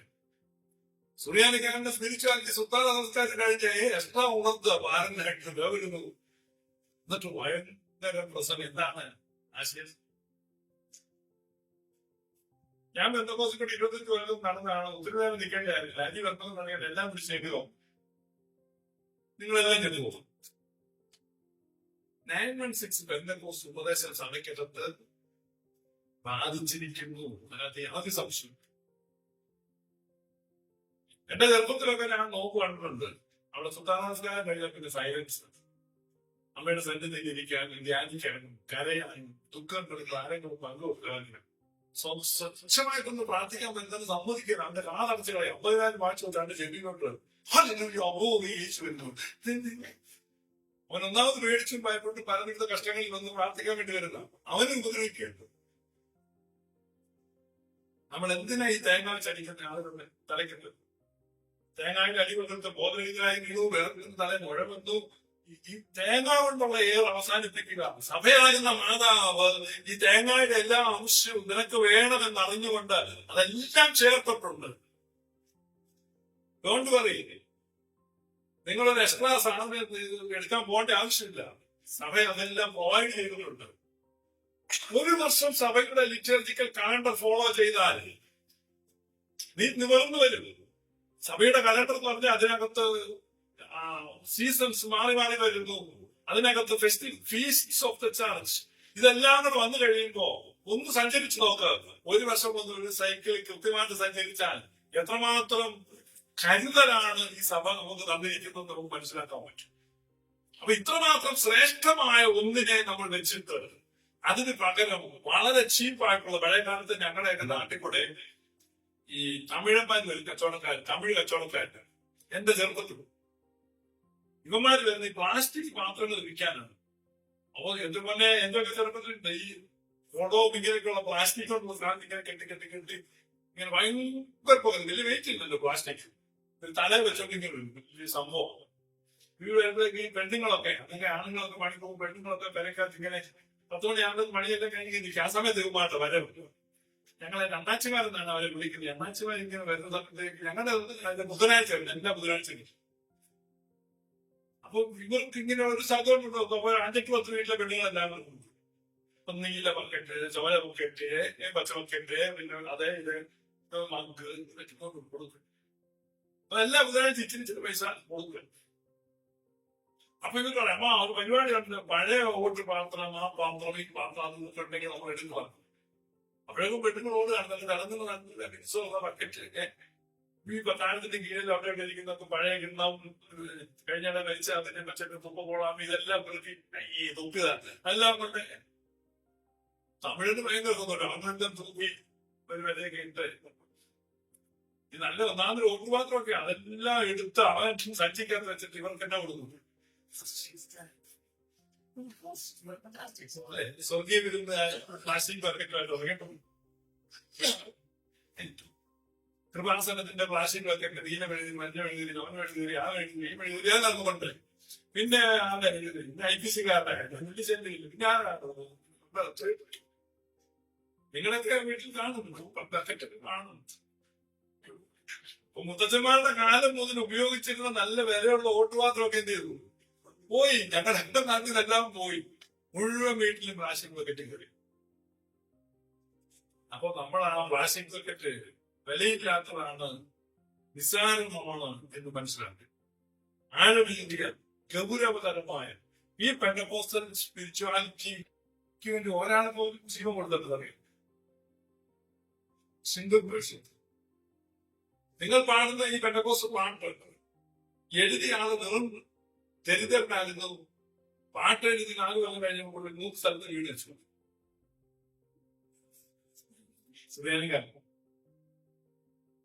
മനസ്സിലായി.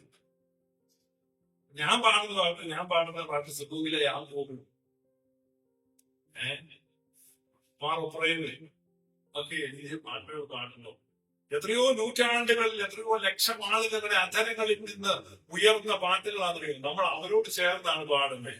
ആ നിലയിൽ നിൽക്കുകയാണ്, അവരോട് ചേർന്ന് പാടുകയാണ്.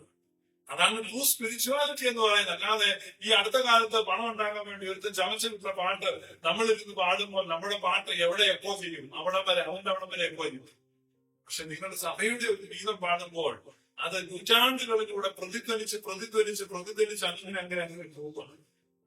സത്യവിശ്വാസത്തിന്റെ ഒരു വലിയ ശ്രേണിയിലേക്ക് നിങ്ങളെ തന്നെ അണിചേർക്കുന്നതാണ് സഭയുടെ ലിറ്റർജിയെ ആഘോഷിക്കുമ്പോൾ, സഭയുടെ ഗീതങ്ങൾ പാടുമ്പോൾ, സഭയുടെ വിശ്വാസത്തെ ഹോൾഡ് ചെയ്യുമ്പോൾ, സഭയുടെ വിശ്വാസത്തെ ഏറ്റുപറയുമ്പോൾ അവിടെ മാത്രമാണ് ഒരു സ്പിരിച്വാലിറ്റി ഒക്കെ കാണാൻ പറ്റുന്നത്. ആ വിശ്വാസത്തിന്റെ അടിസ്ഥാനം, ആ വിശ്വാസത്തെ നമ്മൾ സമ്മതൈസ് ചെയ്ത് ഒരു വൺലൈനറായിട്ട് പറഞ്ഞാൽ അത് ആണ് മറിയം സംശയം കൂടാതെ ദൈവമാതാവ്. നമുക്കത് പറയണം, മറിയം സംശയം കൂടാതെ ദൈവമാണ്. നമ്മുടെ സഭയുടെ വിശ്വാസം ടോട്ടലി അതാണ്, മറിയത്തിൽ കേന്ദ്രീകരിച്ചിരിക്കുന്നു. മറിയം സംശയം കൂടാതെ ദൈവമാതാവാണെന്ന് എല്ലായ്പ്പോഴും പ്രസംഗിച്ച നമ്മുടെ പാത്രം അപ്പൊ നമ്മുടെ ഏറ്റുപറച്ചിലായിരിക്കണം. അപ്പൊ നമുക്ക് എതിരായിട്ട് ഇതരമായിട്ട് വരുന്ന ഒരുപാട് പ്രദേശങ്ങൾ നമ്മൾ പല സഭകളിൽ പല വിഭാഗങ്ങളെ കാണാൻ പറ്റും. അപ്പൊ ആ അസ്വസ്ഥതകൾ അവരെ സംബന്ധിച്ച് പല വേർഷൻസ് ആണ്. വളരെ രസകരമായ അഭിപ്രായങ്ങൾ അവർ യേശുവിനെ പറ്റിയുണ്ട്. പക്ഷെ കൃത്യമായിട്ട് യേശു ആരാണ്, പരിശുദ്ധ അമ്മ ആരാണ്, അത് തമ്മിലുള്ള ബന്ധം എന്താണ്, ഇത് ഏക വ്യക്തി ഏക സ്വഭാവത്തിൽ ഉള്ള ആ ശിശുവിനെ പരിശുദ്ധ അമ്മ പ്രസവിച്ചു എന്ന് പറയുമ്പോൾ എന്താണ് അതിന്റെ പ്രയോജനം, എന്താണ് അതിന്റെ പ്രത്യേകത, എന്താണ് അതിന്റെ മാഹാത്മ്യം, എന്താണ് അതിന്റെ മാഹാത്മ്യം? ആർക്കേലും പറയോ? കന്യകാമറിയം ദൈവത്തെ പ്രസവിച്ചു എന്ന് പറയുമ്പോൾ ദൈവവും മനുഷ്യനും ആരായി മാറി? ബന്ധുക്കാരായി മാറി. ആരായി മാറി? We are no longer aliens. നമ്മൾ ഇനി മുതൽ അന്യരല്ല. ദൈവവും നമ്മളുമായിട്ട് എന്തെയാണ്?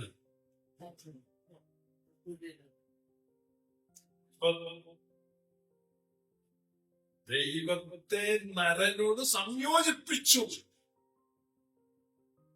ശിവാ നമസ്കാരം വ്യാഴാഴ്ച സന്ധ്യക്ക് കാണുന്നതാണ്. ദൈവത്തെ നരനോട് സംയോജിപ്പിച്ചു. ദൈവത്തെ നരനോട് സംയോജിപ്പിച്ചു. എവിടെയാണ്? മറിയാമിൽ. അപ്പൊ നമ്മൾ ആരായി? മനുഷ്യവർഗം ആരായി മാറി? ദൈവത്തിന്റെ ബന്ധുക്കാരല്ല. പേടിക്കണോ? ഇനി ഞങ്ങൾ ബന്ധുക്കാരാന്ന് പറയത്തില്ലേ? അപ്പൊ ഇത്ര വലിയൊരു ബന്ധം ദൈവവുമായിട്ട് ഉണ്ടായിരിക്കുന്നത് മറിയത്തിലൂടെയാണ്. ഇതിനെ വിസ്മരിപ്പിച്ചിട്ടാണ് ദൈവം ദൂരസ്ഥനും അദൃശ്യനും നമ്മുടെ എതിരാളിയുമാണ് എന്ന് പറഞ്ഞ് ഇവര് നമ്മളെ അനാഥരാക്കുന്ന രീതിയിലുള്ള ഉപദേശങ്ങൾ കൊണ്ടുവരുന്നോ. പറയുന്നറിയോ? You are the household of God എന്നാണ്.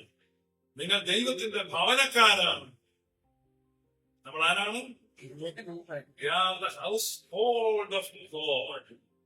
അതുകൊണ്ടാണ് വിശുദ്ധ മാമോദിസ കൊടുക്കുന്ന സമയത്ത് ശിശുവിനെ ശിശുവിനെ മുതിർന്നവർക്ക് ആരും കൊടുത്താലും ഈ അടുത്ത കാലത്തായിട്ട് ഒരുപാട് ആളുകൾ സഭയിലേക്ക് വരുന്നുണ്ട്. മുതിർന്ന ആളുകൾ ഇങ്ങനത്തെ അച്ഛനെ വിളിച്ച് മുതിർന്ന ആളുകൾ മാമോദിസം കൊടുക്കുന്നുണ്ട്. ആ പാടത്ത് പ്രവേശിച്ചപ്പോഴാണ് ഇതുവരെ ഒന്നുകൊണ്ട് പേടിക്കണ്ട. ഞങ്ങൾ ആകാടിയാണ് ഇങ്ങനെ പോകുന്നത്. ആരൊക്കെ മാമോദിസ കൊടുത്താലും മാമോദിസ കൊടുക്കുമ്പോ ഞാൻ നിന്റെ മശിഹായുടെ സഹോദരനായിട്ട് മാമോദിസ.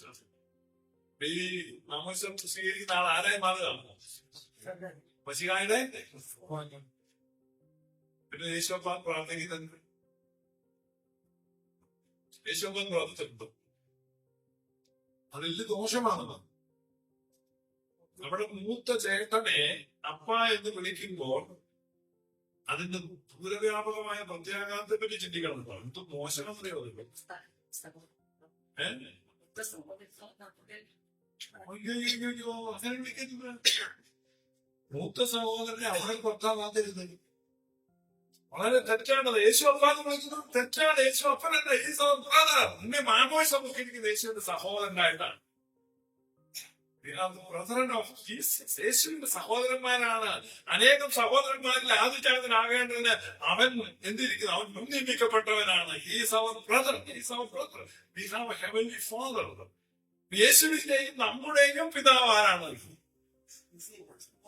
അതാണ് ഖുർആനിൽ പറയുന്നത്, വിശുദ്ധീകരിക്കുന്നവരും വിശുദ്ധീകരിക്കപ്പെടുന്നവർക്കും ഒരുവനത്രേ പിതാവ്, അതുകൊണ്ട് അവൻ അവരെ സഹോദരന്മാരെന്ന് വിളിക്കാൻ ലജ്ജിക്കുന്നില്ല. യേശുവിന് നമുക്കും ഒരേ പിതാവാണുള്ളത്. അതുകൊണ്ട് നമ്മളെ സഹോദര എന്ന് വിളിക്കാൻ യേശു ലജ്ജിക്കുന്നില്ല. നമുക്ക് അപ്പാ യേശു അപ്പാ എന്നെല്ലാം വിളിച്ച് ആരാണ്ട് ബോധമില്ലാത്തത് കടന്ന് കാണുന്ന കാണിച്ച ഈ സുറിയാനിക്കാരുടെ വായിൽ ഞാൻ കേൾക്കുന്നുണ്ട്. ഒരു നാണമില്ലാതെ ഞാൻ കേട്ടു. പള്ളിയിൽ കേട്ടു. വിളിക്കാതെ യേശു അപ്പാ ഉച്ചത്തിൽ വിളിക്കൂ. യേശുവിന്റെ അപ്പനായത്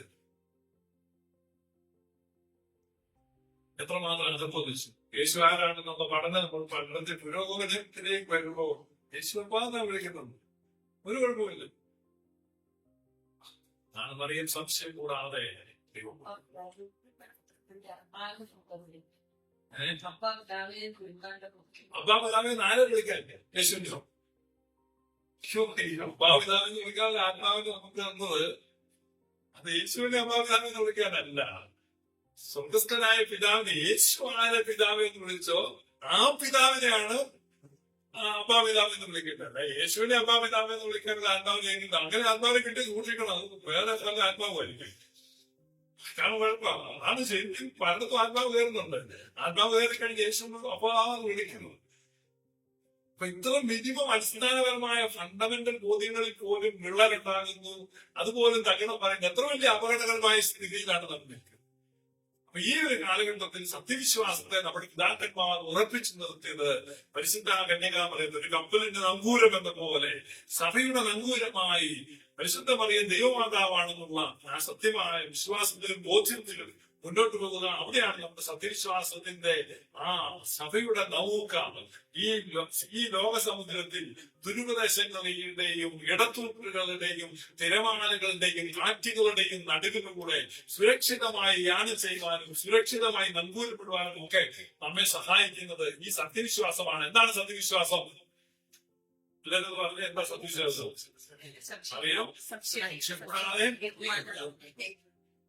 അല്ലേ? അറിയും സംശയം കൂടാതെ. അതുകൊണ്ടാണ് ഈ രചിച്ച അനിത്തോ, അതുകൊണ്ടാണ് വിശുദ്ധ കുർബാനയുടെ പ്രധാന ഭാഗം ആരംഭത്തിൽ നിന്മാതാവ് വിശുദ്ധന്മാർ എന്നിവർ തന്നെ സ്വർഗപിതാവിന്റെ ഏകസുത വചനമനാലിന്റെ. അപ്പൊ നിന്മാതാവും വിശുദ്ധന്മാരും എല്ലാം ചേർന്ന് നമുക്ക് വേണ്ടി പ്രാർത്ഥിക്കുന്നു. അപ്പൊ ഇത് എത്ര ബ്യൂട്ടിഫുൾ ആയിട്ടാണ് നമ്മൾ അവതരിപ്പിച്ചിരിക്കുന്നത്, നമുക്ക് ഈ സത്യവിശ്വാസത്തിന്റെ പകർന്നു കിട്ടിയിരിക്കുന്നത്. ഞാൻ ഒരു ഭാഗം കൂടെ വായിക്കാം. ഈ എബ്രായ ലേഖനം 12-ാം അധ്യായത്തില് 18-ാമത്തെ വാക്യത്തിൽ പഴയ നിയമ ഭക്തന്മാർ സീനായി മലയുടെ താഴെ നിന്നപ്പോ തീ കത്തിയ കാര്യം പറയുന്നുണ്ട്. അവിടെ പറയുന്നുണ്ട് സ്ഥൂലമായതും തീ കത്തുന്നതുമായ പർവ്വതത്തിനും മേഘതമ സൂര്യനിട്ട് കൊടുങ്കാറ്റ് കാരണം അത് വാക്കുകളുടെ ശബ്ദം എന്നിവയ്ക്കും അടുക്കൽ അല്ലല്ലോ നിങ്ങൾ വന്നിരിക്കുന്നത്. ആ ശബ്ദം കേട്ടോണെങ്കിൽ ഒരു മനുഷ്യൻ ഞങ്ങളോട് പറയരുതേ എന്ന് അപേക്ഷിച്ചു. ഞാൻ അത്യന്തം പേടിച്ചു വിറയ്ക്കുന്നെന്ന് മോശയും പറയുന്ന വിധത്തിൽ അത്ര വലിയ കാഴ്ച. പുതിയ നിയമത്തിലെ ആരാധന എങ്ങനെയാണ് പുതിയ നിയമ വിശ്വാസി ആരാധിക്കുന്നത്? പുതിയ നിയമ വിശ്വാസി ആരാധിക്കുന്ന നിങ്ങൾ അറിയാമോ? എബ്രായ ലേഖനം 12-ാം അധ്യായം 22-ാമത്തെ വാക്യം. അപ്പൊ നിങ്ങളോട് തർക്കിക്കുവാനും നിങ്ങളെ സ്വാധീനിക്കുവാനും നിങ്ങളെ വഴിതെറ്റിക്കുവാനും വേണ്ടി വരുന്ന പെന്റക്കോസ്റ്റൽസിനെയും ഇവാഞ്ചലിക്കൽസിനെയും അതുപോലെ യാക്കോബായ സഭയിലെ ഈ ആട്ടിൻതോലിട്ട് നടക്കുന്ന ചെന്നായ്ക്കളുടെയും ഉപദേശങ്ങൾ, അവരുടെ ആഹ്വാനങ്ങൾ, അവരുടെ ക്ഷണങ്ങൾ, ആ ക്ഷണങ്ങളോട് നിങ്ങൾ പ്രതികരിക്കേണ്ടത് ഇങ്ങനെയാണ്. ഒരു സത്യവിശ്വാസി പുതിയ നിയമസഭയിൽ ആരാധനയ്ക്ക് വരുമ്പോൾ എന്താണ് എബ്രായർ ലേഖനം 12-22 പറയുന്നു? പിന്നെയോ ശീവൻ പർവ്വതത്തിനും ജീവനുള്ള ദൈവത്തിന്റെ നഗരമായ സ്വർഗീയ യെരൂശലേമിലും അനേകായിരം ദൂതന്മാരുടെ സർവ്വസംഘത്തിനും സ്വർഗത്തിൽ പേരെടുത്തിരിക്കുന്ന ആദിജാതന്മാരുടെ സഭയ്ക്കും എല്ലാവരുടെയും ദൈവമായ ന്യായാധിപതിക്കും സിദ്ധന്മാരായ നീതിമാന്മാരുടെ ആത്മാക്കൾക്കും പുതിയ നിയമത്തിന്റെ മധ്യസ്ഥനായ യേശുവിനും ഹാവേലിന്റെ രക്തത്തെക്കാൾ ഗുണപരമായി സംസാരിക്കുന്ന ഇന്ത്യാക രക്തത്തിലും അടുക്കളത്രേ നിങ്ങൾ വന്നിരിക്കും. അപ്പോ പുതിയ നിയമത്തിന്റെ വർഷിപ്പിന് വേണ്ടി അടുത്തു വരുമ്പോ അവിടെ ആരൊക്കെ ഉണ്ട്? ആരൊക്കെ ഉണ്ട്? അയ്യോ, ബൈബിളിൽ നോക്കിപ്പോ അക്ഷര ബൈബിളിൽ അവിടെ പറയുന്നത് എന്താണ്? ആ സീവൻ പർവ്വതം അവിടെയുണ്ട്. ഏതാണ്? സ്വർഗീയ സിംഹം. ജീവനുള്ള ദൈവത്തിന്റെ നഗരമായ സ്വർഗീയ യെരൂശലേം, അനേകായിരം ദൂതന്മാരുടെ സർവസംഘം, പിന്നെ സ്വർഗത്തിൽ പേരെഴുതിയിരിക്കുന്ന assembly of the first born, എല്ലാവരുടെയും ദൈവമായ ന്യായാധിപതി, സിദ്ധന്മാരായ നീതിമാന്മാരുടെ ആത്മാക്കൾ, പുതുജീവത്തിന്റെ മധ്യസ്ഥനായ യേശുവിന്റെ ഹാവേലിന്റെ രക്തത്തെക്കാൾ സംസാരിക്കുന്ന അടുക്കലത്തിൽ നിങ്ങൾ വന്നിരിക്കുന്നത്. അപ്പോ അങ്ങനെയുള്ള ഒരു വലിയ സംവിധാനത്തിന്റെ മുമ്പിലാണ് നമ്മൾ ആരാധിക്കേണ്ടത്. അതിന് പകരം നമ്മൾ നിന്നിട്ട് ഇതിൽ പാടും യേശു മാത്രം മതി, യേശു മാത്രം മതി, യേശു മാത്രം മതി. ഞങ്ങൾ 6 പേര് നിങ്ങളുടെ വീട്ടിലോട്ട് വരുമ്പോൾ നിങ്ങൾ എനിക്ക് മാത്രം വരുന്ന അറിയാൻ പറ്റത്തില്ല. ഞാൻ കുത്തിക്കളഞ്ഞു. ഇവരെല്ലാം കൂടെ വന്ന് നിൽക്കുമ്പോ അതുകൊണ്ട് ഇവരെല്ലാം അഡ്രസ് ചെയ്യുന്ന ആരാധന നമ്മുടെ ആരാധനയുണ്ട്. ഈ പറഞ്ഞ എല്ലാം അഡ്രസ് ചെയ്യാൻ എന്തൊരു വലിയ സംഭവം നടക്കുന്നുണ്ട്. ആ സംഭവമാണ് ക്രൈസ്തവ ആരാധന. അല്ലാതെ രണ്ടോ മൂന്നോ പേരും കൂടെ ഭയങ്കര അടുത്ത് നീ വരുമെന്ന് പറഞ്ഞുകൊണ്ടല്ലോ നീ എത്തിക്കഴിഞ്ഞല്ലോ സോഫ്രം യേശുവില്ല. വരുന്നത് വരവിങ്ങനെയാണ് എഴുതി വെച്ചിരിക്കുന്നുണ്ടോ? ഇവരെല്ലാം കൂടെ ചേർന്ന് അവിടെ എന്തുണ്ട്? സിദ്ധന്മാരായ നീതിമാന്മാരുടെ ആത്മാക്കൾ എന്ന് പറഞ്ഞാൽ വാങ്ങിപ്പോയവരുടെ ആത്മാക്കളില്ലാത്തത് ആരാധനയല്ല. വാങ്ങിപ്പോയവരുടെ ആത്മാക്കളുടെ സാന്നിധ്യം ഉള്ളതേ ആരാധനയുള്ളൂ. വിശുദ്ധ ആരാധന, ക്രൈസ്തവ ആരാധന വാങ്ങിപ്പോയ ആത്മാക്കളുടെ അടുക്കൽ വന്ന് ആരാധിക്കുന്നതാണ്, അവരുടെ ചേർന്ന് നിന്ന് ആരാധിക്കുന്നതാണ് എന്ന അർത്ഥശങ്കക്കിടയില്ലാതെ വ്യക്തമായ ഇബ്രായ ലേഖനം 12-ാം അധ്യായം 22 മുതലുള്ള വാക്യങ്ങളിൽ രേഖപ്പെടുത്തിയിരിക്കുന്നു. സിദ്ധന്മാരായ നീതിമാന്മാരുടെ ആത്മാക്കൾ സന്നിഹിതരല്ലാത്ത ആരാധന സത്യാരാധനയല്ല. ഒരു സത്യവിശ്വാസിയുടെ പുതിയ നിയമത്തിന്റെ ആരാധനയിൽ ആരുടെ സാന്നിധ്യമുണ്ട്? വാങ്ങിപ്പോയ വിശുദ്ധന്മാരുടെ ആത്മാക്കളുടെ സാന്നിധ്യമുണ്ട്. അതിന്റെ രാജ്ഞിയായി പരിശുദ്ധ കന്യകാമറിയമുണ്ട്. അതുകൊണ്ടാണ് നമ്മൾ പറയുന്നത് ഇടമുറിയാതെ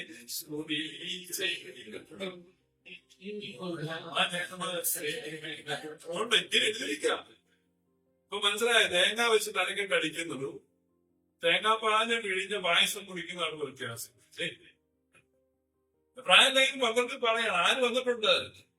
സിദ്ധന്മാരായ നീതിമാന്മാരുടെ ആത്മാക്കളുണ്ട്. ഇതിന്റെ എല്ലാം തലസ്ഥാനത്തിരിക്കുന്ന പരിശുദ്ധ കന്യകാമറിയമുണ്ട്. അതുകൊണ്ട് നമ്മളെങ്ങനെ നടക്കുന്നത്? പ്രഥമോട് നിന്നെ പ്രസവിച്ച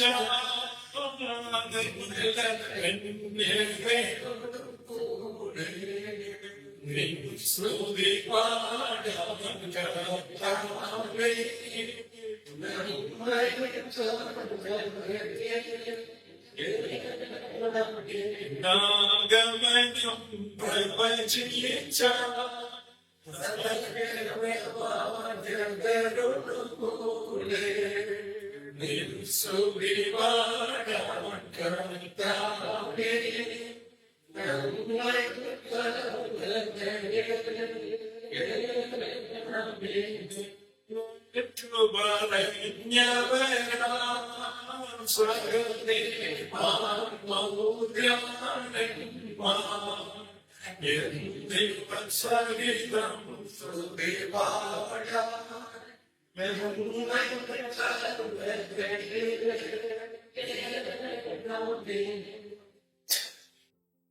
ഇപ്പോ ഞാനൊരു ഉദാഹരണം കേരളത്തിലെ പെന്തക്കോസ്റ്റ് കൺവെൻഷനുകളിൽ ഏറ്റവും പ്രോമിനന്റ് ആയിട്ടുള്ള ഒരു കൺവെൻഷനാണ് കുമ്പനാട് നടക്കുന്ന ഇന്ത്യ പെന്തക്കോസ്റ്റൽ ദൈവസഭയുടെ കൺവെൻഷൻ. നമുക്കെല്ലാം കുമ്പനാട് കൺവെൻഷൻ എന്ന് പറഞ്ഞാൽ എല്ലാവർക്കും അതുപോലെ പരസ്യമൊക്കെ കൊടുക്കുന്നു. നിങ്ങൾ അന്ന് സപ്പോസ് ഈ കുമ്പനാട് കൺവെൻഷൻ നടക്കുന്ന ആ സമയത്ത് അതിന്റെ ഒരു 6-ാം ദിവസത്തെ വലിയ മീറ്റിംഗ് നടത്തുമ്പോൾ ഈ IPC സ്ഥാപനം തന്നെ KEF അതിന്റെ മാസ്റ്ററാണ്. ഒരു 6-ാം ദിവസം വൈകുന്നേരത്തെ ഇതൊക്കെ സമ്മേളനം നടക്കുമ്പോൾ പെട്ടെന്ന് ഈ വെള്ള ചുവായും വെള്ളം കൊടുത്ത് KEF വന്ന് പ്രത്യക്ഷപ്പെടുമെന്ന് സ്റ്റേജിൽ എന്ത് സംഭവിക്കുമെന്ന് അറിയാമോ? 10 സെക്കൻഡിന് ഗ്രൗണ്ടിൽ കാര്യമോ എല്ലാം പോകും.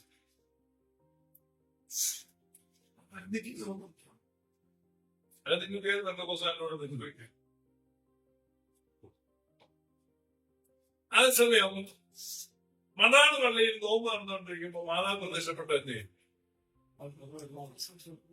ആരെങ്കിലും ആള് കൂടുതലുണ്ട്. നമുക്കൊരു ബോധ്യമുണ്ട്. കാരണം ഈ വാങ്ങിപ്പോയവരുടെ ആത്മാക്കൾ വളരെ സജീവമാണ് അവർ നമ്മളോട്. പക്ഷെ പലപ്പോഴും നമ്മൾ എന്ത് ചെയ്യുന്നു? അതിനെ വിസ്മരിക്കുന്നു. നമ്മൾ എന്തുവാണെങ്കിലും യേശു മാത്രം ഇവരെല്ലാം വേണം. ഇവരോടെല്ലാം ചേർന്നാണ് നമ്മൾ സ്തുതിക്കുന്നത്. നമ്മുടെ വിശ്വാസത്തെ ഉറപ്പിച്ചിരിക്കുന്ന ത്യാഗിലേക്ക് എന്താണ്? മറിയം സംശയം കൂടാതെ ദൈവം നമ്മെ എല്ലാവരെയും ധാരാളമായിരിക്കും. ദൈവത്തിനാമത്തിന് അബദ്ധമുണ്ടാകട്ടെ. ആദരണീയരായ വൈദിക ശ്രേഷ്ഠരെ, ഇന്ന് അനുഗ്രഹീതമായ ക്ലാസ് നയിച്ച പ്രിയപ്പെട്ട ശ്രീ ഇന്ന് ഈ ക്ലാസ് അറ്റൻഡ് ചെയ്യാനായിട്ട് എത്തിച്ചേർന്ന പ്രിയപ്പെട്ടവർ, പ്രത്യേകിച്ചും ഗാഡി റേഞ്ചിലേക്കും സെക്രട്ടറി സാർ ഉൾപ്പെടെയുള്ള അത്തായി സാർ ഉൾപ്പെടെയുള്ള പ്രിയപ്പെട്ടവർ, ഇന്നത്തെ ഈ ക്ലാസ് എനിക്ക് മുഴുവനായിട്ടും അറ്റൻഡ് ചെയ്യാനായിട്ട് സാധിച്ചില്ല. പള്ളിയിൽ പോകാൻ കഴിഞ്ഞ് വന്നപ്പോൾ ഒത്തിരി വൈകി. എന്നാൽ ഞാൻ കേട്ടതായ ആ കുറച്ച് സമയത്തിൽ എനിക്ക് ഒത്തിരി ആവശ്യങ്ങളുണ്ടെങ്കിൽ കൂടെ ഞാൻ എഴുന്നേറ്റ് പോകാതെ മാക്സിമം ഇവിടെ തന്നെ ഇരിക്കാനായിട്ട് ശ്രമിച്ചു. കാരണം കേട്ടത് അത്രയും അട്രാക്റ്റീവ് ആയിരുന്നു. നിങ്ങൾക്ക് ബലിതഭിപ്രായം ഉണ്ടാവുന്ന എനിക്ക് തോന്നുന്നില്ല. വളരെ മനോഹരമായിട്ട് പരിശുദ്ധ സഭയുടെ വിശ്വാസം എന്താണോ അതിൽ ആഴപ്പെട്ടുകൊണ്ട് വിശുദ്ധ ദൈവമാതാവിനെ കുറിച്ചും വിശുദ്ധ ശുദ്ധന്മാരും ശുദ്ധതകളെ കുറിച്ചും ഒക്കെ പറഞ്ഞ് കർത്താവ് നമുക്ക് ആരാണ്, നമ്മുടെ പ്രാർത്ഥനകളിലൊക്കെ ആരെയൊക്കെ ഉൾപ്പെടുത്തണമെന്നൊക്കെ വിശദമായിട്ട് എല്ലാവർക്കും മനസ്സിലാകുന്ന രീതിയിൽ വളരെ ലളിതമായ വാക്കുകളിലാണ് അദ്ദേഹം സംസാരിച്ചത്. ഈ കേട്ടതായ ഈ വചനങ്ങളൊക്കെയും ദൈവത്തിന്റെ വലിയ കൃപ കൊണ്ടാണ് നമുക്ക് ലഭിച്ചിട്ടുള്ളത് എന്ന് തന്നെ വിശ്വസിക്കുക. ഈ സ്ഥാപനത്തിൽ ഇങ്ങനെ ഒരു പ്രോഗ്രാം ക്രമീകരിക്കുവാനായിട്ട് ഈ സ്ഥാപനത്തിന്റെ സ്ഥാപകനായി എന്ന അതുപോലെ ഡോക്ടർ എബ്രഹാം തിരുമനസ്സുകൊണ്ടും അതോടൊപ്പം തന്നെ തിരുമനസ്സുകൊണ്ടും കൽപ്പിച്ച് അറിയിച്ചപ്പോൾ അതിനനുസരിച്ച് ഉള്ളതായ ക്രമീകരണങ്ങളാണ് ഇവിടെ ചെയ്തത്. ഇത്രയും ആളുകൾ വന്നതിൽ ദൈവത്തെ മഹത്വപ്പെടുത്തുന്നു. ഇന്ന് ഈ അനുഗ്രഹീതമായ ക്ലാസ് നമുക്കായിട്ട് നൽകിയാണ് പ്രിയപ്പെട്ട ഷിബു വിളിയൽ അവർകളോട് നമ്മുടെ ഈ സ്ഥാപനത്തിനും നമ്മുടെ എല്ലാ പ്രസ്ഥാനങ്ങൾക്കും ഉള്ളതായ അമ്മയും സ്നേഹവും ഒക്കെ ഒറ്റവാക്കി അറിയിക്കുകയാണ്. ഇനിയും ഞങ്ങളുടെ ഈ സ്ഥാപനത്തോട് ചേർന്ന് സാധിക്കുന്നതോളം ഒക്കെ ക്ലാസ്സുകൾ നാട്ടിലുള്ളത് വിദേശത്തായിരിക്കും. നാട്ടിലുള്ളപ്പോൾ സ്ഥാപനത്തോട് ചേർന്ന് നിൽക്കണം എന്ന് വളരെ സ്നേഹത്തോടെ കൊടുക്കുകയും ചെയ്യുന്നു. അതുപോലെ തന്നെ വന്നു ചേർന്നിട്ടുള്ള വൈദികരെ ബഹുമാനപ്പെട്ട നമ്മുടെ സ്ഥാപനത്തിന് തന്നെ ഭാഗമാണ്. ബഹുമാനപ്പെട്ട ഓച്ചിലച്ചൻ ഇവിടെ താമസിക്കുന്ന ആളാണ്. അതുപോലെ തന്നെ ഇത്രയും ബഹുമാനപ്പെട്ട അച്ഛൻ വളരെ സീനിയർ ആയിട്ടുള്ള വൈദികനാണ്. ഞങ്ങൾ ഒന്നിച്ച് വടക്കുമുറ പള്ളിയിൽ അച്ഛൻ വികാരിയായിട്ട് സഹവികാരിയായിട്ട് ശുശ്രൂഷിച്ചിട്ടുള്ളതാണ്. വളരെ ആത്മാർത്ഥമായിട്ട് ഇതിൽ ചേർന്ന് നിൽക്കുന്ന എല്ലാ വൈദികരോടുള്ളതായ നന്ദിയും സ്നേഹവും ഈ സമയത്ത് അറിയിക്കുന്നു. അതുപോലെ തന്നെ വന്നു ചേർന്നിട്ടുള്ള എല്ലാ പ്രിയപ്പെട്ടവരോടും ഒറ്റവാക്യം നന്ദി അറിയിക്കുകയാണ്. അതുപോലെ തന്നെ നമ്മുടെ ഈ സ്ഥാപനത്തിന്റെ എല്ലാ അംഗങ്ങളോടും പ്രത്യേകിച്ച് വർഗീസാറ്, സാറ് തുടങ്ങിയ എല്ലാ ആളുകളോടും പ്രത്യേകമായിട്ട് നന്ദി അറിയിക്കുകയാണ്. ഈ സ്ഥാപനത്തെ കുറിച്ച് ഒരു വാക്ക് പറഞ്ഞ് ഞാൻ അവസാനിപ്പിക്കാം. ഈ സ്ഥാപനം സിനിമയുടെ സ്ഥാപനങ്ങളിൽ ഒത്തിരി സ്ഥാപനങ്ങളുണ്ട്, നിങ്ങൾക്കറിയാം. അതിൽ ഏറ്റവും ഒടുവിലായിട്ട് ആരംഭിച്ചിട്ടുള്ള ഒരു സ്ഥാപനമാണ് ഹെർമിറ്റ്സ്. ഇതിന്റെ സ്ഥാപന ഉദ്ദേശം തന്നെ ഇവിടെ പ്രാർത്ഥിക്കുക, ധ്യാനിക്കുക എന്നുള്ളത് മാത്രമാണ്. നമ്മളിപ്പോ മറ്റുള്ള ധ്യാന കേന്ദ്രങ്ങൾ പോലെ കോലാഹലങ്ങളോ ബഹളങ്ങളോ ഒന്നുമില്ല. ഇവിടെ ഈ ചാപ്പലും ഈ പരിസരവും ഉപയോഗിച്ച് സഭയുടെ വിശ്വാസവും ആചാരങ്ങളും അനുസരിച്ചുള്ള പ്രാർത്ഥനകൾ ചൊല്ലുക, സ്വയമായിട്ട് ധ്യാനിക്കുക, പ്രാർത്ഥന ചെയ്യുക. ഞാനിവിടെ പ്രാർത്ഥനകൾ വരുന്നുണ്ട്. അതിനോടുകൂടി ചേർന്ന് നിൽക്കേണ്ടവർക്ക് എങ്ങനെ ചേരാം.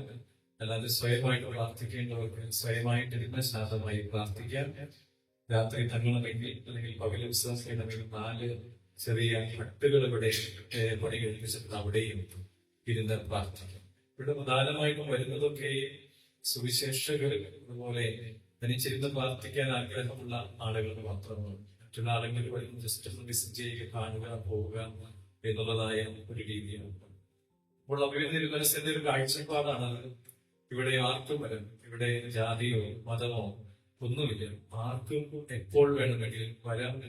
ഇവിടെ ഇരിക്കാൻ, ധ്യാനിക്കാൻ, പ്രാർത്ഥിക്കാം. ഇവിടെ ഒരു 3 മാസമേ കൂടുമ്പോൾ ശബരിമലയില് തന്ത്രിയായിട്ടുള്ള ഒരാള് വൈകുന്നേര സമയങ്ങളിൽ വരും.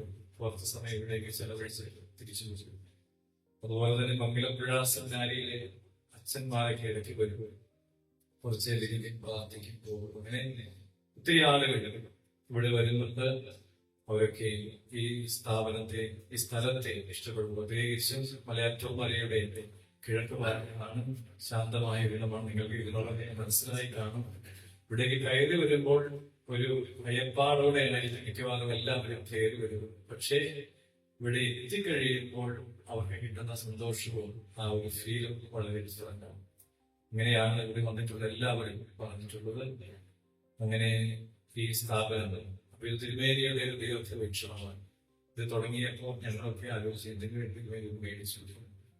പക്ഷേ ഓരോ ദിവസവും പിന്നിടുമ്പോൾ ഇതിന്റെ പ്രസക്തി കൂടിക്കൂടി വരികയാണ് എന്ന് എനിക്ക് തന്നെ തോന്നാറുണ്ട്. ഞാനിത് ആരംഭം കുറിച്ച നാൾ മുതൽ ഇവിടെയുള്ള ഇതിന്റെ നിർമ്മാണ പ്രവർത്തനങ്ങളൊക്കെ കൂടെ തന്നെ ഉണ്ടായിരുന്ന ആളാണ്. പിന്നെ അന്നൊക്കെ ആലോചിക്കും, തിരുമേനിയൊക്കെ ഇവിടെ വന്നിട്ട് ഒന്ന് മൂത്രമൊഴിക്കണമെങ്കിൽ പോലും തിരിച്ച് ബംഗാളിൽ ചെല്ലേണ്ട ഒരു സാഹചര്യമായിരുന്നു. അതൊരു പഠിത മാത്രം വലിച്ചു കിട്ടിയ ഒരു സാഹചര്യത്തിൽ എന്നിട്ട് കൂടെ തിരുമേനി വന്ന് വൈകുന്നേരം വരുമ്പോൾ സ്പെൻഡ് ചെയ്തിട്ട് തിരിച്ചു.